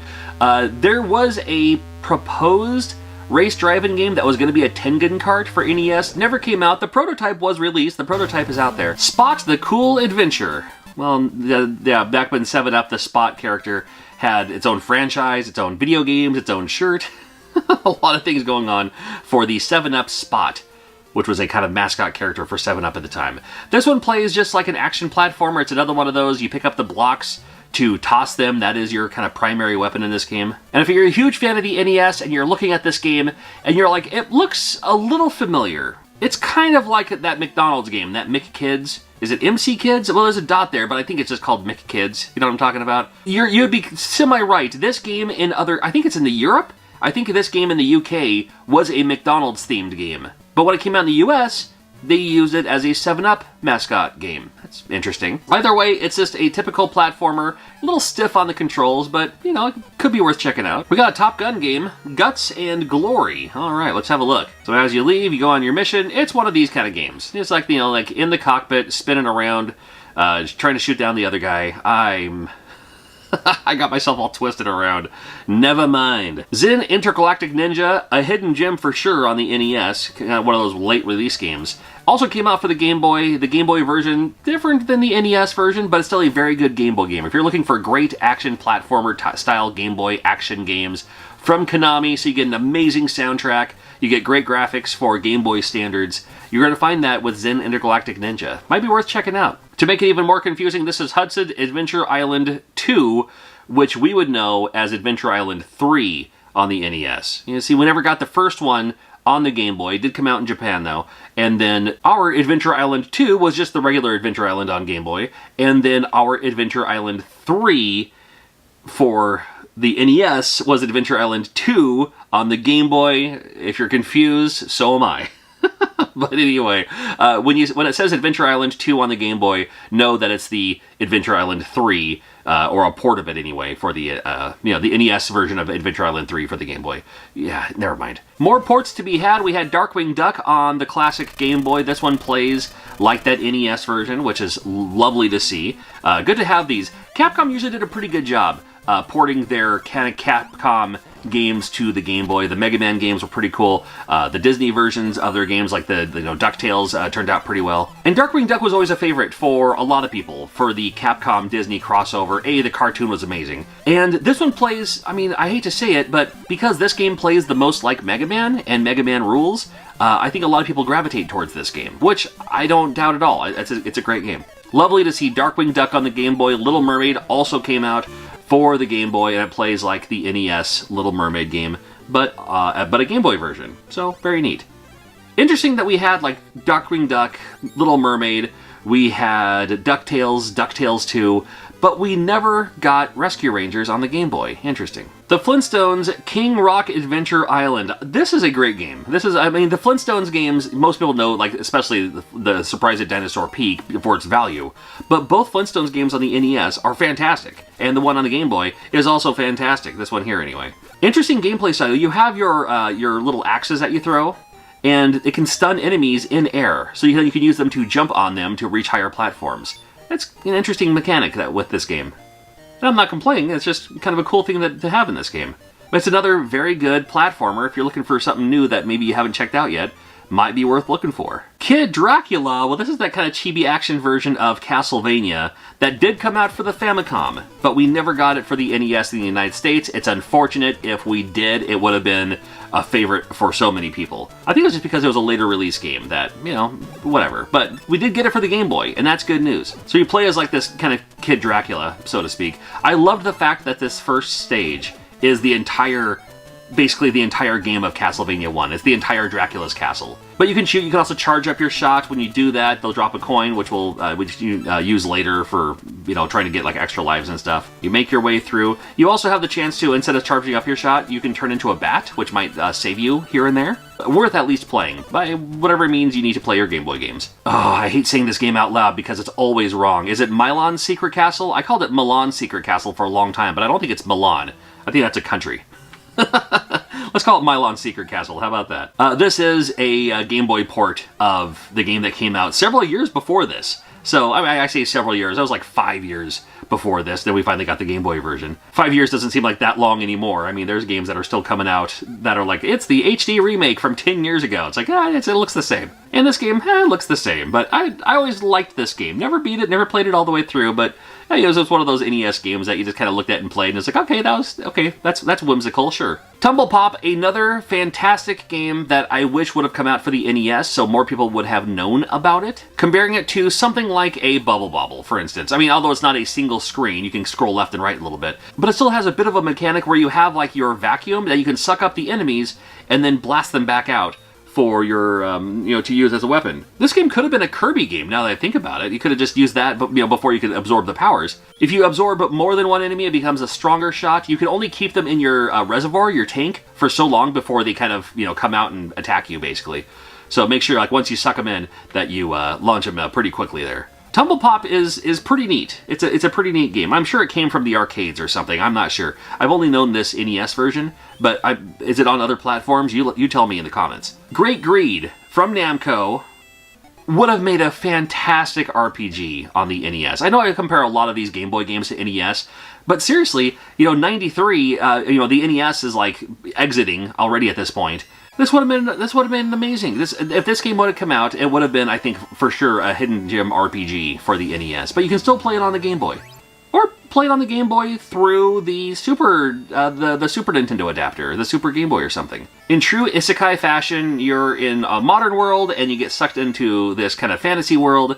Everyone has crazy fun names, which is kind of fun. That's why it's fun to see who you're going to talk to. They're like, oh, my name's Microwave, or oh, my name's a Calorie, or whatever. And then the fighting mechanic is just full-on RPG style. So yeah, Great Greed. Might be worth checking out.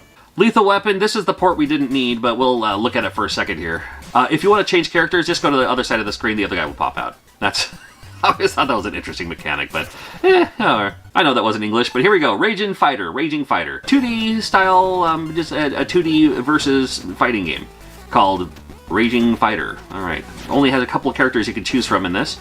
I don't know. It's something. Speedy Gonzales. Now, this is from Sunsoft. It could have been a better game, but we can look at it, at least for a little bit. So you're grabbing these little, I guess they're like cheese wheels. They look like crackers on screen, but they have the holes in them. Of course, it's Speedy Gonzales looking for cheese. That's what I'm guessing. And there is a Super Nintendo version of the Speedy Gonzales game, which makes more sense because you can go faster, but on the Game Boy, you don't want to go faster because then it starts blurring and get the ghosting effects and all that. It's a one-hit kill, so that's kind of difficult. Cool to see. I was a huge fan of Speedy Gonzales. I especially loved Slowpoke Rodriguez, but, cool that we have Speedy Gonzales represented on the Game Boy. Spider-Man 3. Now, I've always been a big fan of the Spider-Man games. Spider-Man, to me, like Batman, has more better games than not-so-great games. You know what I mean? The Spider-Man games are usually worth checking out a little bit. This one, it's not my favorite of the Spider-Man games on the Game Boy, but for what it is, it's still pretty neat. It's another Spider-Man game on the Game Boy. 93 may have been when a lot of people got their first Game Boy, because that's when Legend of Zelda Link's Awakening came out. This is one of those Legend of Zelda games, and I fall for this almost every time, that they call you whatever you change your name to, because you're not really Link, you're just like a descendant of Link or a relative of Link, so they call it, so yeah, in these games, I always have to name myself Link, so I don't get confused. But either way you look at it, I put myself as Riggs in this one. One of my favorite Legend of Zelda games. It's such a Legend of Zelda side story. I don't need to. You can look up videos on how this game even came about as a fan project by employees of Nintendo that turned into an actual game. I wish more companies did this. So it's like, well, we're making these games because we're supposed to, but well, let's also make the games that we want to. And those are the games that win every time. Mortal Kombat. Man, you thought you got it wrong when your mom got you the Super Nintendo version over the Genesis version. Wait till you play the Game Boy version. First of all, I can't even play as Johnny Cage. And Johnny Cage was kind of my go-to guy in Mortal Kombat. You got Sub-Zero. You got the other characters, though, so it's not, not all for naught. But, Liu Kang's cool, and this is what Mortal Kombat looks like on the Game Boy. Not terrible. Given the limitations, pretty fantastic. I'm okay just not playing it, though. Popeye 2, though. Popeye 2, I'm down. Fun little, little action game here for the Game Boy. This would have been cool. I love how you have this giant arm, and they can actually upgrade your arm for Popeye. How do you need an arm upgrade for Popeye? Neat little runny platformy style game featuring Popeye. Gotta love it. The Real Ghostbusters. Now, this is the Ghostbusters based on the cartoon, so a completely different style of Ghostbusters game in this one. Again, based on the cartoon. So you have the cartoon character, but then the other things that are around you aren't really reminiscent of Ghostbusters. We'll talk about that in just a second, and I'm sure you already know the reason why. If you don't, I'll tell you. It's more of an action puzzle game where you have to collect the things to move through the door to move on to the next stage. This game, in the United States, Real Ghostbusters. This game, in Japan, was a Mickey Mouse game. And the other Mickey Mouse games are kind of like this. I think this was like Mickey Mouse 4 for the Game Boy or something like that. But when it came out in the US, it was like, well, we can't just call it Mickey Mouse 4 when the other ones, sure, a couple of them maybe came out. But, let's just call it Real Ghostbusters. And I'm cool with it. It's just maybe not the action sarcastic, funny, comedy-style Ghostbusters game you're expecting, I think it's a pretty fun game, because I like puzzle games like this. There is that other Ghostbusters game that plays more like the Famicom version. That's the one to grab for sure, but this one also exists. Batman the Animated Series. Man, I'm not even I'm the only guy in the world who's not the biggest fan of Batman. It's fine, the movies are fine, the games are fine. Just whatever. Batman the Animated Series was a series I loved. I watched that, man, it was every day after school, somewhere around then. I loved me, at the time, the Batman animated series. And the game is fantastic too. The game, if you like that kind of action-oriented style Batman action game, like this one, you can do the little triangle jump, you have your little grappling hook, you can, just defeat the clowns. In this first stage. Kirby's Pinball Land. Well, I mean, sometimes you have to experiment with, like, well, we already have the name, we have the likeness, we have the IP, but it doesn't have to be a platformer every time. We can mix it up by using those same characters, but put it in a different style of game. And Video Pinball, can't go wrong. I do like Video Pinball. Not the only pinball game on the Game Boy, but when you mix it in with Kirby, well, why not? Teenage Mutant Ninja Turtles 3 Radical Rescue. This is, without a doubt, my favorite Teenage Mutant Ninja Turtles game on the Game Boy, and it's also one of the best Teenage Mutant Ninja Turtle games out there, of all of them, in my opinion.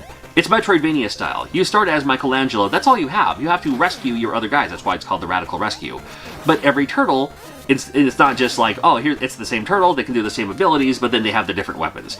This one is they have different abilities, which will help you move through this kind of giant maze. Again, Metroidvania, so you can go wherever you want, but you can't access that yet until you unlock a certain turtle who has the ability to get you to where you need to go. There's a lot of fun to be had with this game. And I love the fact that this game exists. This is, again, my favorite one. This game also does exist on that Turtles collection that came out a couple years ago, whatever that was. So worth checking out, worth looking at. Turtles 3 for the Game Boy. It's the best one for sure. Mega Man 4, finally get that as well from Capcom. I love this menu selection screen. I love this robot selection screen. And then other than that, it's just Mega Man 4. There you go. I mean, it's not like the NES version of Mega Man 4. The Game Boy versions are still kind of their own versions, but inspired by the NES versions. So Mega Man 4 for the Game Boy. Boy, I'm sucking this time. I'm capturing my own footage. Yeah, sure, I could have done the Stranger Things thing and just stolen footage from the YouTube, but no, I'll capture my own footage, even if it means sucking. Well, there you go. Captain America and the Avengers. This is so many years before the Avengers movie came out. You can play as Captain America, Iron Man, Vision, or Hawkeye. And this is one of those situations where I wish it was just the NES version. You know, so many times during the NES and Game Boy lifespan, it's like, well, here's the Nintendo game, and then here's kind of that Nintendo game on the Game Boy. This one gives it a new game, which you would think would be cool. Hey, a new experience and everything. But it doesn't control that great. It doesn't act that great. The hit detection, the hitboxes are way off.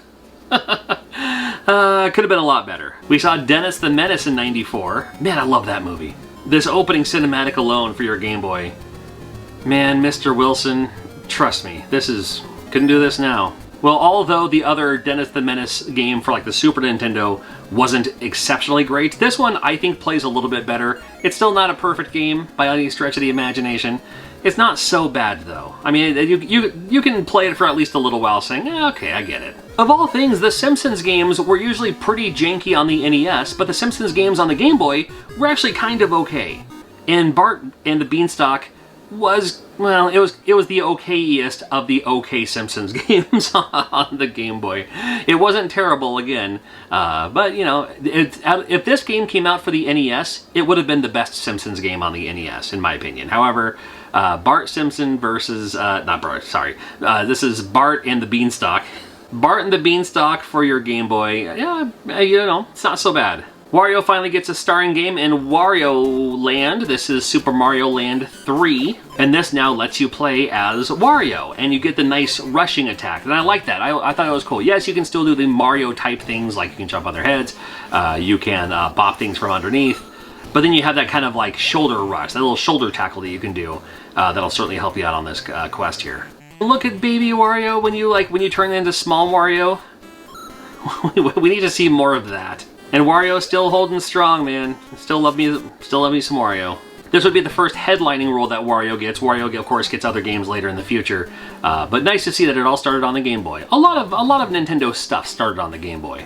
Got WCW Main Event. I was excited to play this. I was a WCW fan. I was bigger into WWE, but I liked WCW as well. Awesome wrestlers you can play on here, like Ron Simmons, Sting, got Big Van Vader. This is also, to the best of my knowledge, the very first video game that you can play as who became Stone Cold Steve Austin, with Stunning Steve Austin in his title. But I'll be Vader versus Rick Rude here, both of my favorites. And again, less of a wrestling game, more of just a hit the buttons kind of game. A lot like that WCW for the Super Nintendo. It's like, oh cool, I can't wait to play this. And you play it and you're like, I can't wait to not play this. Well, at least it came out. Mickey's Ultimate Challenge. The Mickey games, the Mickey Mouse games are usually pretty good. This one is one of those from high-tech. It's one of those from high-tech expressions. So it's going to be a little bit more of a game made for children. The problem is the jumping on this is pretty difficult. So I'd hate to put this in the kids' hands and have them not get frustrated at what you're doing in this game. But also, just some easy type mini games. Like one of the first things you do is like a matching game. Unlimited tries until you get it all right. So you're going to look at more games like this for the Game Boy with this Mickey's Ultimate Challenge. And Ultimate Challenge are pretty big words for a toddler to read, so I probably would have called it something else. Either way. Well, here we have Donkey Kong. This is my answer for my favorite Game Boy game of all time. I absolutely love this game. And I was late playing this, believe it or not. Like, I didn't play it when it first came out. I loved the fact that when it first started, it's literally Donkey Kong. It's just the first 4 stages of Donkey Kong. Now, I believe it's the Japanese version of Donkey Kong that goes to what they call the Pie Factory level as the second stage. So, along those lines, you go through those stages. You have the little spring stage. You got your stage with the pegs. And then just when you think it's all over, that's when the real game begins. There's bosses in this game and everything. But it's cool because you have these it's a puzzle action platformer. You have to grab the key to go through the door. You can get every stage has the 3 items. You can get those for, bonus chances at lives and all that. But what a fun game. An amazing game. Donkey Kong for the Game Boy. Man, I love this. Did you know they made a Road Rash game for Game Boy? Well, no reason why not. They had Road Rash for other consoles, so why not make it for the Game Boy? It's not the best version of Road Rash ever, but it works. It's something. I was a huge fan of Lemmings as well. I was so happy because I knew it came out for the computer first, and I was so happy when they brought it out to like Nintendo, Super Nintendo, and then even the Game Boy. And the Game Boy one doesn't play so bad. It's still Lemmings, harder to see, but you thought the Lemmings were pretty small playing it on your computer screen or TV screen, let alone playing it on your Game Boy screen. Well, it's still Lemmings, and I still have a lot of fun with this game. Got the first Mighty Morphin Power Rangers game that came out for the Game Boy. Choose your favorite Mighty Morphin Power Ranger. This is pre-Green Ranger, White Ranger, and all that. I wear glasses, and I always associate myself with the guys with the glasses, so I will play as Billy always. And then the gameplay itself plays a lot like the Teenage Mutant Ninja Turtle games that also came out for the Game Boy. At least the first 2. It's just that kind of bigger sprites, which is nice, side-scrolling, attack the guys. Everyone does have a special weapon that you can choose to use if you'd like, and it's a Mighty Morphin Power Rangers game. There you go. Mega Man 5. Oof. This is one of those Game Boy games that goes for more than the NES game. Look out for Mega Man 5 for the Game Boy. Very nicely done, though. The Mega Man games on the Game Boy play traditionally pretty well. 4 to start with at first, more later. And then other than that, you get what you get with a Game Boy game of Mega Man, and what you get is an awesome Game Boy experience. If you love the Game Boy games on the NES, but you never got around to playing the ones on the Game Boy, they might be worth looking at. It's not exactly, they're not the same. I mean, I was going to say, they're not exactly the same. They're really not the same at all. They just happen to be numbered the same, and some of them share some of the bosses. That's about it. But you get a whole brand new experience with Mega Man. Nice big graphics here. Tasmania. We can do a Tasmania here. This is from Sunsoft, believe it or not. Sunsoft always made great games for the NES, and the Game Boy Sunsoft games are pretty good too. You play as the Tasmanian Devil. You can spin around if you'd like. That's kind of a way to, go through enemies as needed. But other than that, you can also just kind of jump on their heads to, stun them, I suppose. Pick up items and go through the levels. Nice platformy style game. It can't go wrong. And Tasmanian Devil was certainly going through a resurgence of popularity in the early to mid-90s. So it makes sense that you'd have a Tasmanian Devil game. Well, Tasmania, Tasmania was a Saturday morning cartoon. There you go. Wild Snake, I mostly played this on the Super Nintendo. The Game Boy version plays very well as well. You look at it, it's like, oh, it's Tetris with snakes. Well, kind of. The snakes kind of the snakes kind of, it's a tongue twister, isn't it? The snakes kind of stack separately in a weird way. But when two of the same type of snakes touch, and it's really all about, stacking your snakes tall and proud, and get those huge combos on the way down. I don't know, I like this game quite a bit. I come back to this game every once in a while. And cool to see it on the Game Boy. Had WCW earlier, now we have WWF Raw. Yes, Raw existed even way back in these days. 8 wrestlers to choose from. It was kind of the go-to for the new generation at the time. I'll play as Yokozuna versus Doink here. And this game plays like the Super Nintendo wrestling games, where it's more of a struggle, it's more of a battle of power. Try to go for a suplex, you try to go for a body slam. It's a whole lot of button mashing for little outcome, and not the best experience. But Contra Alien Wars, this is a pretty good experience. Great Contra game for the Game Boy. I like the Game Boy Contra games. Isn't that funny? No, it shouldn't be. It's a nice run and gun game. Looks a lot better now. Like when you tried to play this game on the OG Game Boy, got a little blurry in some of those instances. That's why you don't run as fast and everything. But a very good Contra game, and of course, Alien Wars came out for the Super Nintendo. This is the Game Boy version, and fun to see it on the Game Boy. Yep, cool Spot. Spot from 7-Up had his own character, had his own likeness, which also meant he had his own video games, and that was just par for the course. The Spot games, especially Cool Spot, not only did it have great music for the time, but it also had great animation. I was always astounded by the animation of the Spot games. So, Space Invaders, yep, it's almost like, what, 25 years later or something, finally gets Space Invaders on the classic Game Boy. And this is just Space Invaders when you play it on the Game Boy. The key, the secret, the success to this one, because again, 94 is also when that Super Game Boy adapter came out to play your Game Boy games on the Super Nintendo, where if you play this Space Invaders through the Super Game Boy on your Super Nintendo, it is a full-screen, full-size Super Nintendo Space Invaders game. We have Yogi Bear in Yogi Bear's Gold Rush. Kind of redundant. They could have just called it Yogi Bear's Gold Rush. However, you play as Yogi Bear in the Gold Rush, I don't know. You're going around collecting picnic baskets or picnic baskets if you grew up watching Yogi Bear reruns like I did. USA Cartoon Express, they always had them on, man. It's a Yogi Bear platforming action game. There we go. Remember Sequest? Yeah, Sequest was a thing for the time too. And this Game Boy version, I never quite got into. The Super Nintendo version was a little bit more like simulator, point and clicky, but not really kind of game. This is literally, I'll be honest with you, the first time I've ever played this game. Alright, but gotta show some gameplay footage anyway.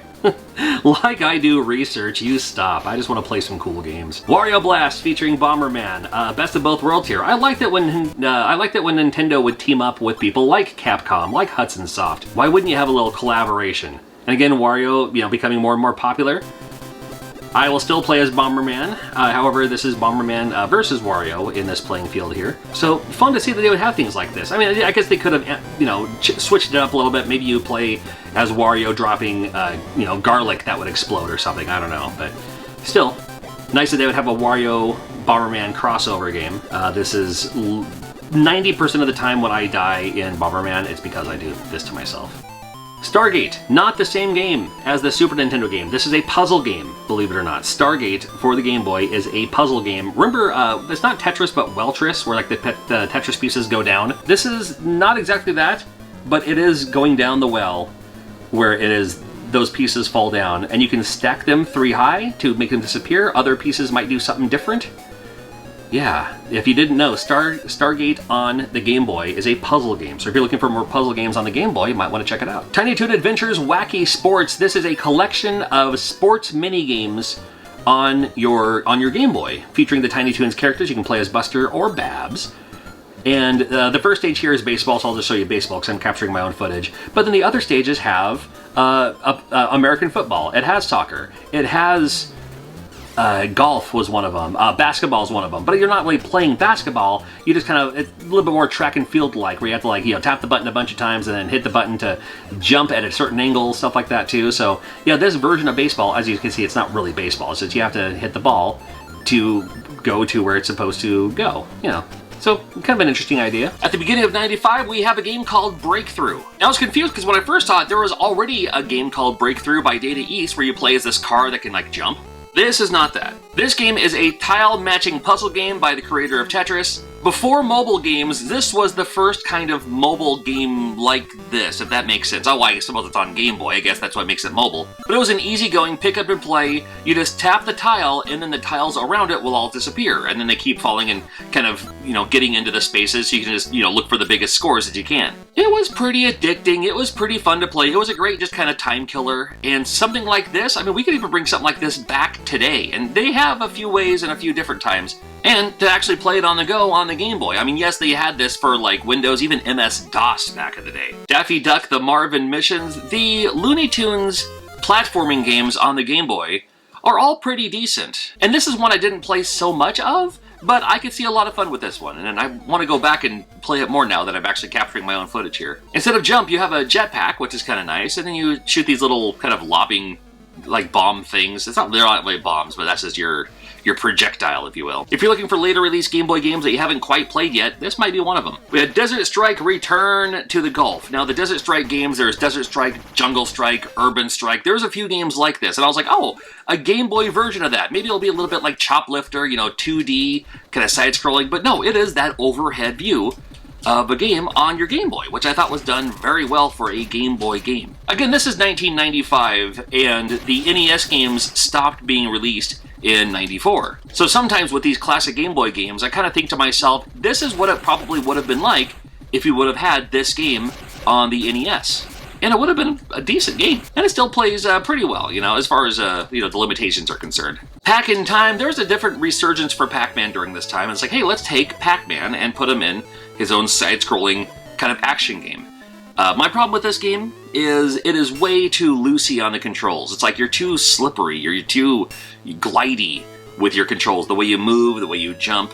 The controls were a little bit more tight, so, I think this game would have been a better experience anyway. But here is a Game Boy version of Pac-In-Time that came out in 95. Mario's Picross was a game I was very excited to play. This was the game that taught me how to play Picross. I remember around this time, I remember seeing it on store shelves, like when you're like going through the check stand, you're like, oh, by the way, don't forget to grab your word search or your crossword puzzle book. And then Picross came about. I was like, that looks interesting, but I don't exactly know what I'm doing. But this game actually teaches you how to play Picross, and from there, I've been hooked. I absolutely love this style of puzzle game. And this was the first one for the US market on Mario's Picross. You can kind of see what's going on. Maybe you've seen this before, you're still a little confused. Well, this game, if you just play the first little bit, it literally teaches you how to play it and what you're doing, and you're like, oh, that makes sense, okay. And just creates a little graphic, creates a little image after you're done. This game had a ton of puzzles in it, so fun to go through. Oh, The Lion King. Well, it was like, #1 movie. Disney couldn't do any wrong. The movie had already been out for a while when this Game Boy version was released. I mean, not too long. It came out like a year prior or something like that. But maybe this came out around when the VHS tape came out or something like that. And that's when most people maybe watched the movie, because not everyone goes to the movie theater like myself. This one does play a lot like the other ones, the Super Nintendo version, the Genesis version. Well, here's a Game Boy version. They also made it for Game Gear and stuff like that, too. And if you thought the double jump stage was hard on the Super Nintendo, wait till you see the Game Boy version. It doesn't even give you the arrow indication on if you're supposed to jump or duck. Kirby's Dream Land 2 comes out. I love the fact that they did this, still showing love to the classic Game Boy with another Kirby game. Kirby had already been out at this time for the NES, and now taking it back to the roots of the Game Boy. And this is 1995. I mean, like, the Super Nintendo was already out. Later this same year, the PlayStation 1 comes out, and here's a brand new Kirby experience on your classic Game Boy. Now, yes, you can play this on the Super Nintendo through the Super Game Boy adapter, and maybe many people did. But you just love that Kirby experience, and maybe you loved Kirby for the NES and you want more of that. Well, you can play this through the Super Nintendo, through the Super Game Boy, and it's like that all over again. Very cool. Donkey Kong Land made sense. I was curious to see this. I was like, oh, that's interesting. They're bringing that out for the Game Boy. Well, we already had Donkey Kong Country for the Super Nintendo, so why not Donkey Kong Land for the Game Boy? And it plays as you would expect, as if there was a NES version. I'm not counting the bootlegs that did come out. The NES version of Donkey Kong Country, basically, for the Game Boy here. And you know what? If you loved Donkey Kong Country, good for you. Here you go. Ooh, a game from Konami and Factor 5. Hey, it's the Animaniacs. Very cool. Animaniacs, very cool cartoon for the time. And like the Super Nintendo version, the 3 different characters have the 3 different abilities. Not exactly like Lost Vikings, but still enough where you would have to swap them around as needed, but fortunately you're swapping them on the fly and you don't have to like go back and grab the other one or anything like that. Neat little experience. The 2D versus fighting games still red hot during this time. Primal Rage coming out for the Game Boy as well. A couple of characters you can choose from, well, a few characters you can choose from anyway, and then you're playing as giant, you know, evolved dinosaurs in a battle here for Primal Rage. Primal Rage, I mostly played it on the Super Nintendo. Fun to see a Game Boy version of it. Bubsy 2 came out for the Game Boy as well. Bubsy 2, I have no hatred for Bubsy. It tried, man. It did its best. And a Game Boy version of Bubsy, well, I had a couple of different experiences. You know, the classic mode here. I'll show you a quick little view of the little flight stage you can do too. Yeah, Bubsy 2 on the Game Boy, 1995. Cool opening here. Mighty Morphin Power Rangers, the movie, coming out for the classic Game Boy. The first thing you want to do is select your stage, and then you select your character here. And like the first Power Rangers game, if you're familiar with the Teenage Mutant Ninja Turtles game, 1 and 2 for the Game Boy, it plays a lot like that. Just, you know, bigger character, side-scrolling, attack the guys. Love your Power Rangers? Have at it. Earthworm Jim, another game that came out earlier for other consoles, Genesis, Super Nintendo, even the Sega CD, and then this is the Game Boy version. So fun to see, like if Earthworm Jim would have come out for the NES, it would have looked and played a lot like this. And you know what? This is actually a pretty decent port of Earthworm Jim, this version here on the classic Game Boy. It actually plays pretty well. Classic Capcom opening, Street Fighter 2. And away we go. 9 characters you can play in this one. There's no Vega, there's no E Honda, and we will live. Just a 2D version, a little on the slower side, but the moves, believe it or not, are actually pretty easy to pull off. You only have the 2 buttons, you have a punch, you have a kick, and then along with your D-pad here. There are, of course, better experiences to play Street Fighter 2 on on every other console, but nice to see this too. Yeah, Shaq Fu. Shaq Fu came out for a few different things. I know it's the butt of many jokes, but have you ever actually played Shaq Fu? It may not be as bad as you think it is. I'm not saying it's great by any stretch of the imagination, but well, whatever. And here's the Game Boy version. Very cool. Mortal Kombat 3 comes out. Mortal Kombat, we had Mortal Kombat 2 with the Roman numeral 2. This one is a numeric 3, and then this is just a much slower, sluggish version of Mortal Kombat 3. I don't know. What else can I say? Now, whenever I do these, looking back through the years, 95 always has Zoop, because Zoop came out for just about everything. Zoop is the kind of puzzle game, like Tetris and like other puzzle games, that you could make on any console, any platform. Like, you could have made this for the Atari 2600. You could have made this for your Nokia phone. Maybe it came out for that, I'm not sure. I don't think so, but maybe there's a homebrew of it, I don't know. I like this game a lot for about 10 seconds. And then I'm like, oh, okay, I'm already done. But I still come back to it every once in a while, just for that quick Zoop hit, I suppose. And the Getaway High Speed 2. Oh my goodness, no, it's not a racing game, it is a pinball game. You got video pinball for your Game Boy back in 1995. Good old video pinball, you can't go wrong. Starting off with Cutthroat Island. This tells you how old school this is. Cutthroat Island came out for the Super Nintendo, but then it also came out for the Game Boy. And again, in my mind, it's almost like, well, if we would have had Cutthroat Island on the NES, it would have looked like this. And I like Cutthroat Island for the Super Nintendo. However, this one's just a Game Boy version of that. It's not exactly the same. It's more sword fighting. Well, of course it is. It's Cutthroat Island. See, before we had Pirates of the Caribbean, we didn't have a whole lot of pirate movies, and this was one of them. So if you wanted your pirate adventure, your pirate thematical, well, Cutthroat Island's just about the only option we had around these times. Peter Pan a little bit, but that's not really the same here. I don't know, I mean, it could have been better, but it's also not a terrible game. It's just mostly just you kind of go from the screen and then you have to fight off enemies on both sides. Eventually you'll find a boss, and then you kind of move on from there. Might be worth looking out for you.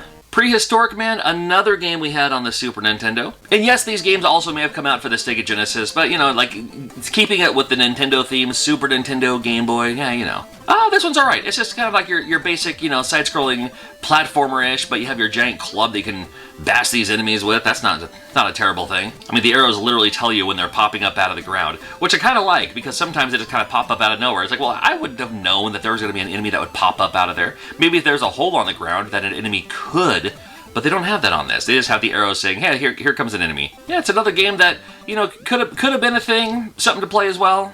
Why not? Prehistoric Man, yeah, on your classic Game Boy. Tetris Blast, while people are still riding high on the Tetris craze, and why not make more Tetris-style games, because they're all pretty generally good. But each one later on with their own gimmicks. This one is Tetris Blast, which means that you're like detonating bombs. And the idea is to clear off all the pieces on the screen, so we can get these things coming down here, and you can create these bombs to make them bigger, to give you a bigger explosion. That's always a fun look too.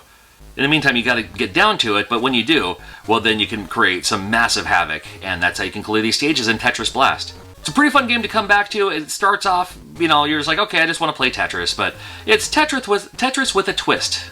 You know, it's Tetris with a twist. Can't go wrong there. Tetris Blast. It's available on a ton of consoles, including the Game Boy, and the Game Boy 1 plays just great. Pocahontas came out. It came out for several other things as well, and the Game Boy version is the same as those other ones, just a Game Boy version of that, where you play as Pocahontas, and then you can also play as the raccoon friend to help you, you know, move stuff out of the way so you can climb up to higher vantage points and things like that. I remember I did play all the way through this one. I beat this one probably on Super Nintendo. Usually if there is an option for between Super Nintendo and Genesis, I would gravitate to Super Nintendo. But then it's just fun to see, like, well, had they have come out earlier, like, you know, 8-bit versus 16-bit, what would it be like? And this one actually plays okay. Now, the Disney games are usually pretty good. The Disney Capcom games are even better. This is not Capcom. This company did make, through Disney Interactive, they made some great games that really valued themselves on their animation. And the animation in these games, super great for a Game Boy game especially. And I kind of liked these games too. I wouldn't consider them, were these cozy games before cozy games were a thing? Yeah, it's Pocahontas, why not? Dragonheart, ooh, dragons, very cool. And this game, visually pleasing for the Game Boy, not just because the title screen had cool graphics, but when you actually play this game, you're like literally walking around. It's not just frame by frame. There's a little bit more of a fluid motion when you're walking around. So that's really cool for a Game Boy game of any type, really. It's just kind of fun to explore a little bit. If you've never checked out Dragonheart for the Game Boy, and you didn't even know there was a Dragonheart for a Game Boy because it was such a late release, might be something to look out for. Another game from the Pocahontas team, we also had Toy Story coming out in 1996. And again, another game that had pretty bold graphics for the time and great animation, especially again for the classic Game Boy. Generations younger than me played Toy Story probably pretty regularly since Toy Story was the hot thing for the time, and no reason why not. It was pretty cool to see. Oh, we got another licensed game, Kirby's Block Ball. I miss the Nintendo games that had this style of select a file screen, and then it had this kind of map. But when you play the game, if you love Kirby and you love the breakout style games like Orkanoid and all that, you're probably gonna like this game pretty well. Now you can also hit your button to kind of activate your bumper, and then the ball kind of turns back into Kirby and does even more chaos. You know, it was a fun little side project, a fun little, you know, side thing for Kirby. You know, sometimes you just want another Kirby game, but you're like, well, no, I like Kirby, but, you know, I'll wait for that. A nice game to have in between the Kirby games, I suppose. We get 2 Tetris games. Well, this one's called Tetris Attack, and it has nothing to do with Tetris. Like, literally 0%. Like less than 1% to do with Tetris, but you know, as if Tetris was a generic form for puzzle game. I don't know. But I like this style of game. I like, there's several other games that you probably, if you've never heard of Tetris Attack for the Game Boy, but you're looking at this now, it's like, I've played games similar to this. Yeah, I'm sure you have. It's a match 3. You use your little twin style thing to shift the pieces around as needed. You can make them drop down, but get 3 in a row, either across or down. It eliminates those pieces. And then after so long, you need to get those pieces below the clear line, and that's how you finish these stages. I'm a huge fan of this game. It's a great puzzle game for any console, and it plays very well on the Game Boy. It's just weird that a game looks like... It's just weird that a game that looks like this in America was called Tetris Attack, when you're not really Tetrising and you're not really attacking. However, it's still great. 96, we had Sword of Hope 2, and this is one of those games that I keep forgetting even came out. Sword of Hope for the Game Boy. If you love, it is from Kemco, same company as Shadowgate, Deja Vu, Uninvited, and if you like that style of game, but want that extra like RPG element to have like, you know, battles and everything, then this is perfect for that. And this is, again, the sequel to Sword of Hope that came out earlier for the Game Boy. And then as you're moving around, it even has that kind of Shadowgate style where you can, you know, explore. But eventually you'll also find an enemy that you can actually battle the enemy old school RPG style. So, Sword of Hope 2, there you go. We got Donkey Kong Land 2. Last year was Donkey Kong Land, the first one. If there was Mario World, then Mario Land, then there's Donkey Kong Country and Donkey Kong Land. It makes sense for the Game Boy, I suppose. Although it's funny because the Game Boy's portable, so you wouldn't figure it'd be called Land, because Land sounds like it's locked in.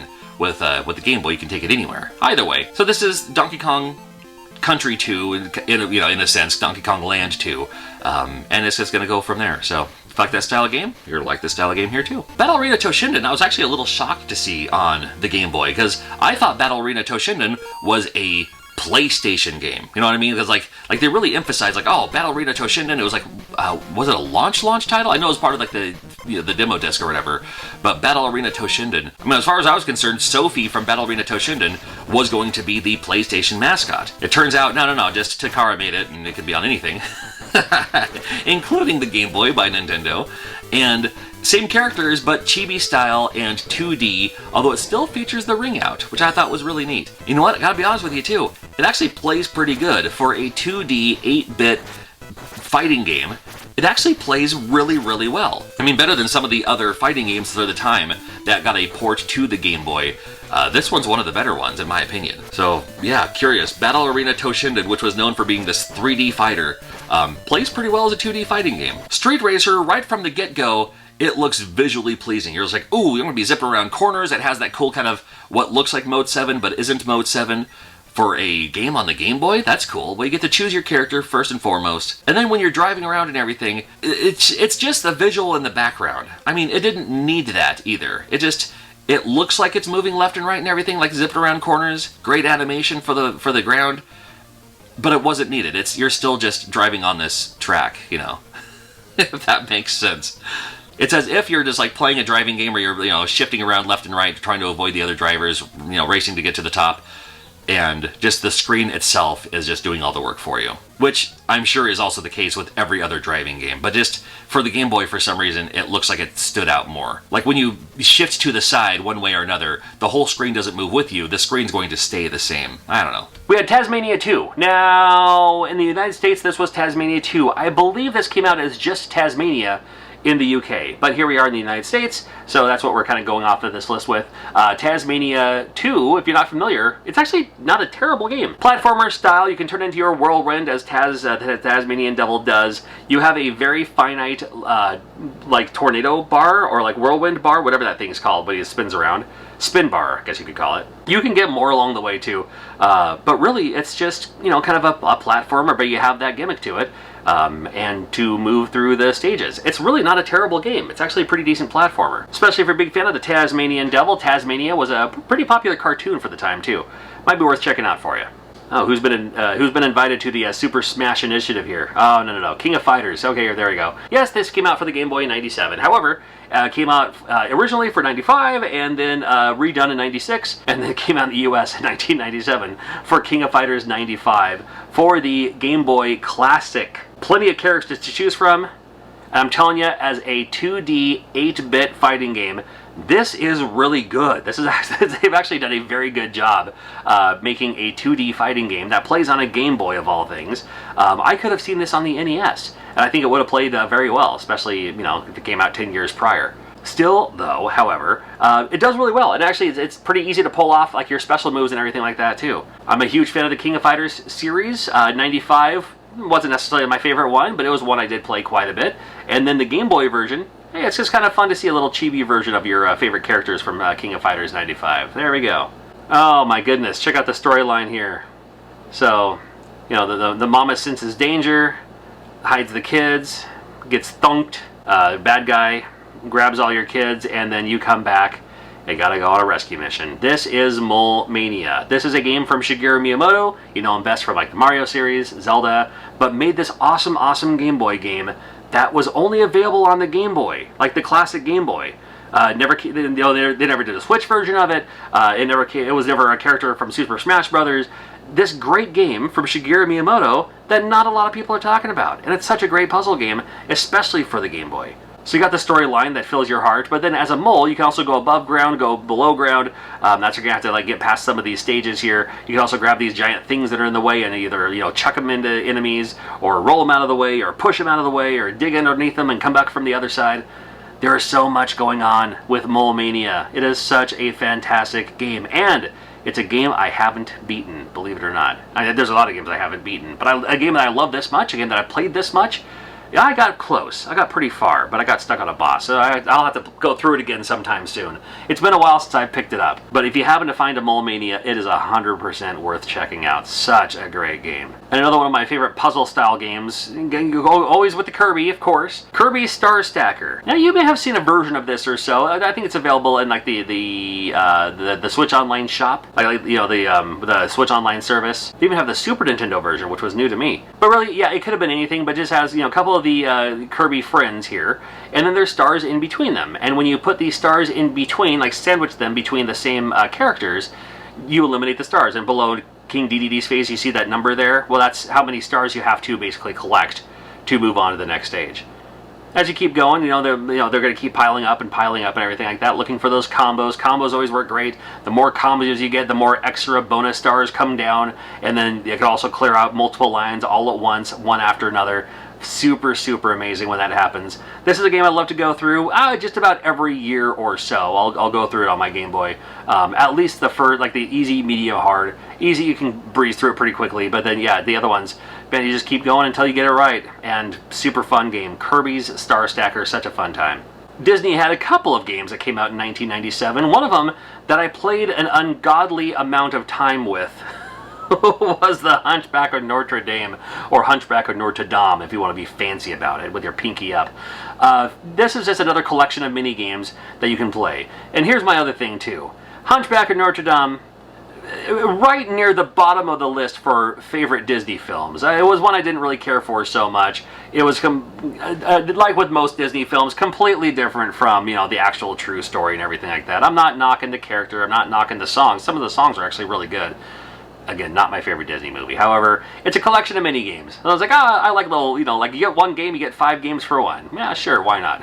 So I remember playing this one a little bit more than I probably would have for a Disney game. Like this one anyway, but still, why not? Another collection of mini games is the Game & Watch Gallery. Kind of fun. I was familiar with the Game & Watches back in these days. I didn't have any of them, but I played a couple of them anyway. And it's cool because you can do either the classic mode, like what I actually looked like on a Game & Watch, which was fine, give you that idea of like what you're playing with on the Game & Watch, or they have a modernized version. So it actually uses like, Mario, Princess, Luigi, whoever, to play through the same games, same gameplay style and everything, just with kind of updated graphics in a way. So it was kind of fun to look back and see, what we had for the handheld games of the time, which was the Game & Watch, to where we are now, or where we were then, I suppose I could say. Hercules, yeah, Hercules was another movie that came out from Disney, and this one, again, from the same team that did the Hunchback of Notre Dame, but this one is more like that Mulan style, and I thought, no, not Mulan, sorry, what was the Pocahontas, that's what I meant. It plays a lot more like that Pocahontas style, although you're also Hercules,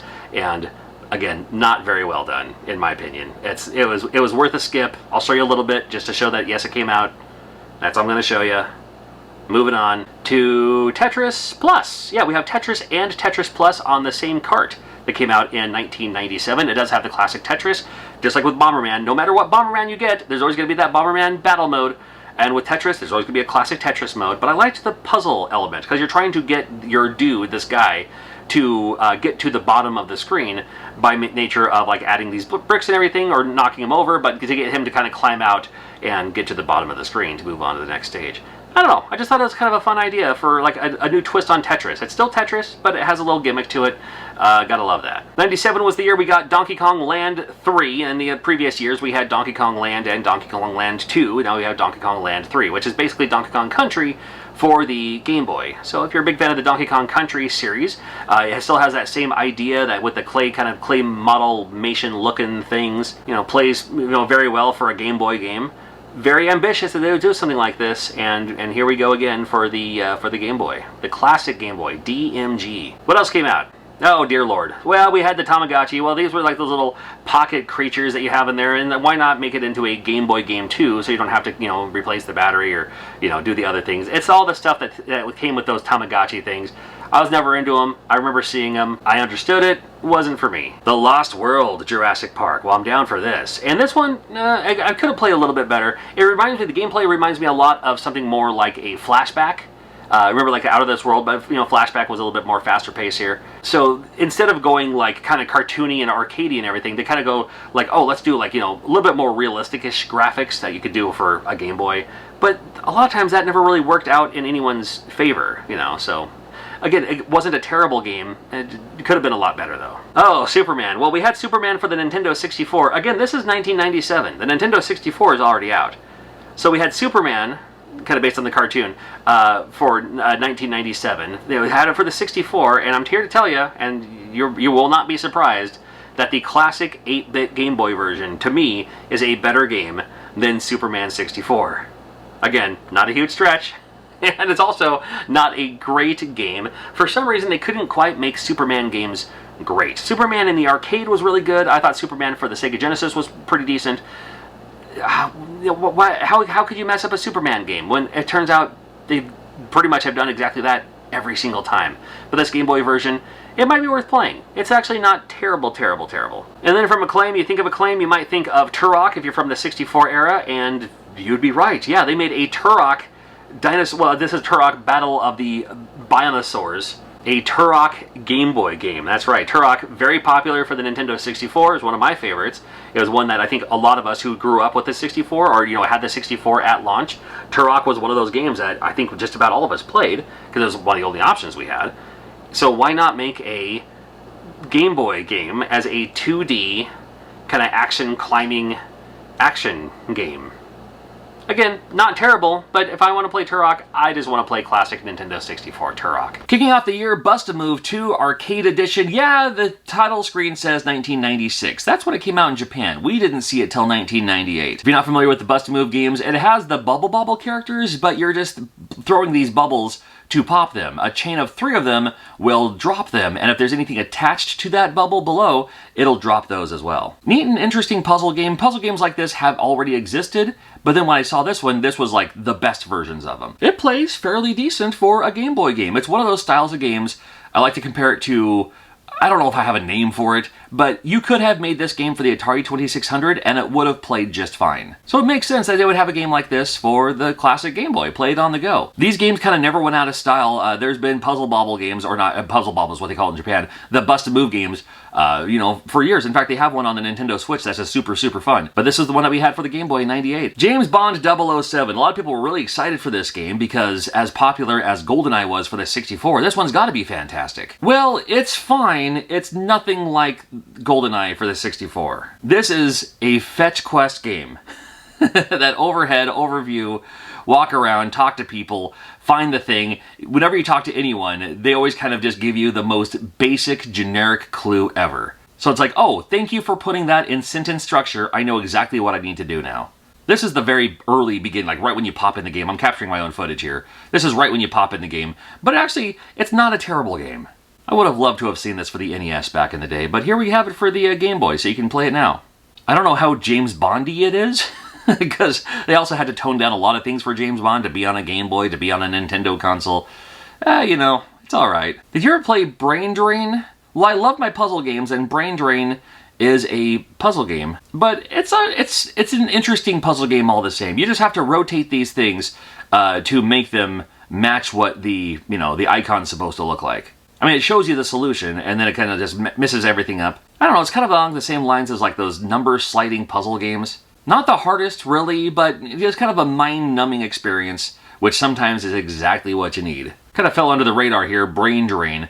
Came out for the Game Boy in '98. Konami still making Castlevania games. Castlevania Legends, a late release. Still got that classic map screen, you gotta love that. And it plays like the other Castlevania games on the Game Boy, which is exactly what you're looking for. Great controls. You do move a little slower than usual, but that's because with the ghosting effects that come with playing a game on the Game Boy, makes it so you can still see what's going on. So yeah, if you're playing this like on a through emulation or a modern console or something like that, you're just like, ah. And this did come out, recently on a modern idea. I don't know, I had a lot of fun with this one. Collectors are always looking out for this one. It was a late release Castlevania game, so a lot of people just skipped over it. Now they're like, oh shoot, I should have picked up that Castlevania game. Well, if you're looking for the physical, you'll still find it. You might be paying a premium, but it's actually a really decent game. It's worth checking out. Oh, I do love any game with like an animated opening screen. All right, we got Wario Land 2 coming out in 1998. Wario Land, interesting take. It didn't need to be another Mario clone. It didn't need to be another anything clone. It could have just been its own thing, and that's what the Wario games come from, where some people like wanted to, oh, there's a game where you play as Wario? Cool. And you just kind of figure in your head,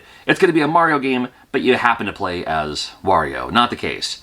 Wario has its own jumping mechanic, his own kind of shoulder charge thing that he does. The idea that you can kind of like, knock the enemies and then like pick them up and throw them and stuff like that. I mean, the Wario games are always kind of decent. Not like, never going to be like the AAA game, but still a fun thing to have in the meantime. Ring Rage came out. It's funny because this came out early. This came out in 1993 in Japan. We finally got it in 98. And it's actually a really decent wrestling game. You couldn't really, is it a wrestling game? Is it a fighting game? It plays 100% like a wrestling game. So let's call it like a wrestling game. I remember seeing Ring Rage and thinking it was like, oh, it must be, some kind of like MMA style. Well, it kind of looks like it would be, but it still certainly plays like a wrestling game on the Game Boy. And it actually plays like a really decent wrestling game. So if you're into the old wrestling games and the Game Boy games don't really have the best wrestling games, How Wrestling was okay. Ring Rage might be worth checking out. It's actually kind of decent. Bomberman GB, this is Bomberman for your Game Boy. And the Bomberman games, classic, legendary, but they still kind of put a little twist to them. This one's a little bit more Indiana Jones style. So you've even got the hat and everything. But still, at the end of the day, it's Bomberman. And it plays like Bomberman, which is exactly what you're looking for in a Bomberman game. Bomberman, again, classic, legendary, can't go wrong with Bomberman. And the Game Boy version plays really well. Mickey Mouse Magic Wand. A lot of people talk about, like games that, play like, they look like Konami games, they play like Capcom games, but Kimco certainly has a style too. So when you play this game, you're kind of reminded of like the Bugs Bunny's Crazy Castle, you're reminded a bit of the Bugs Bunny's Birthday Blowout for the NES, and this Mickey Mouse game where you use your magic wand to unlock pieces of the picture to move on through these stages.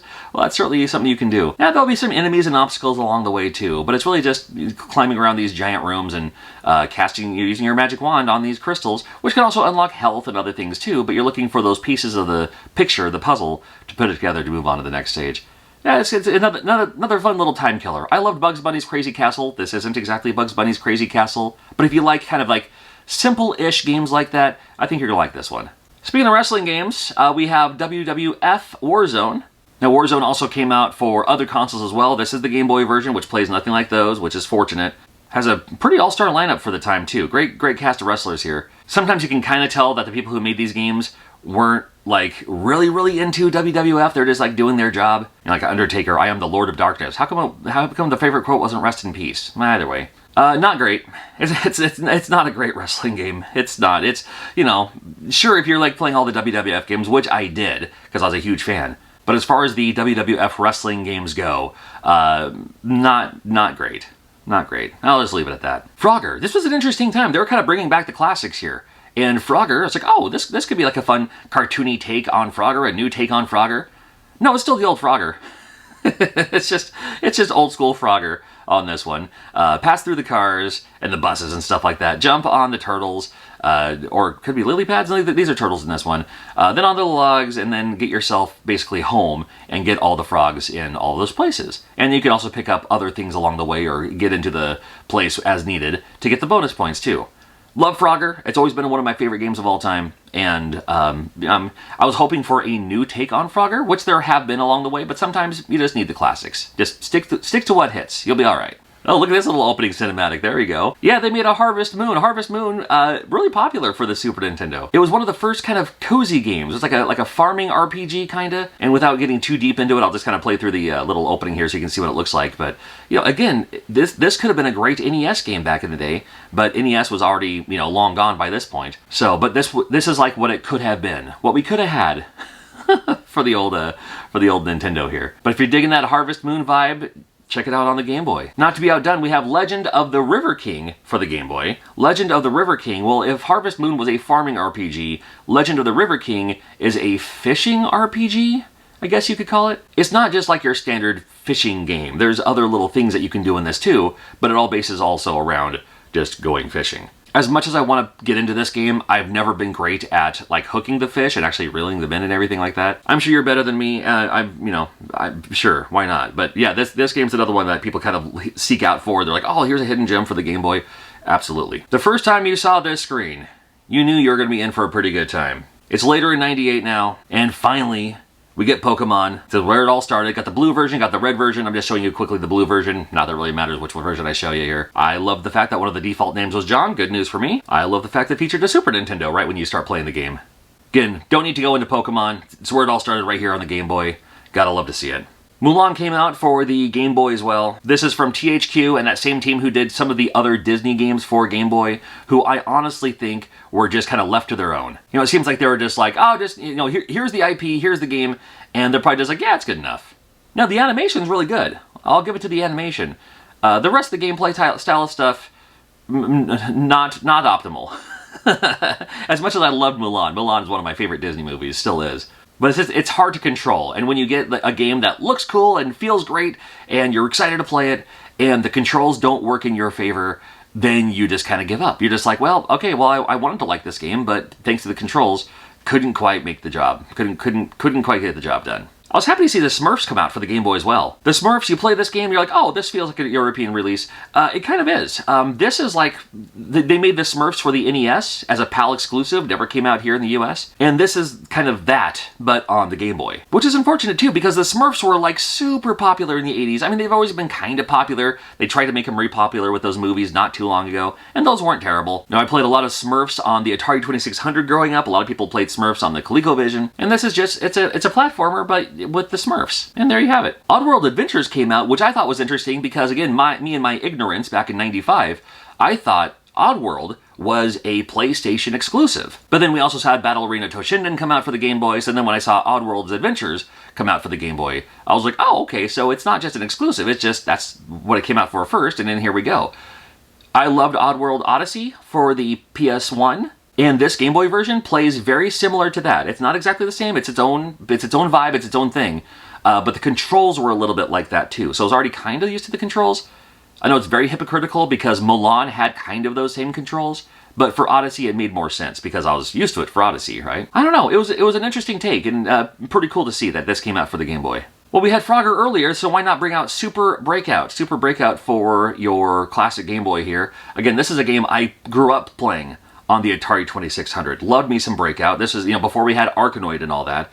We had this. And this is the one that I grew up playing. So the Super Breakout on the Game Boy, you know, very antiquated, but still fun. And I know that this is 1998, but only 2 games came out in 1999. And we'll cover those in this video while we're here too. So Beavis and Butthead was a release in 1999. For your Game Boy here. And it's weird because this game's actually kind of fun. It didn't need to be Beavis and Butthead, but it happened to be Beavis and Butthead.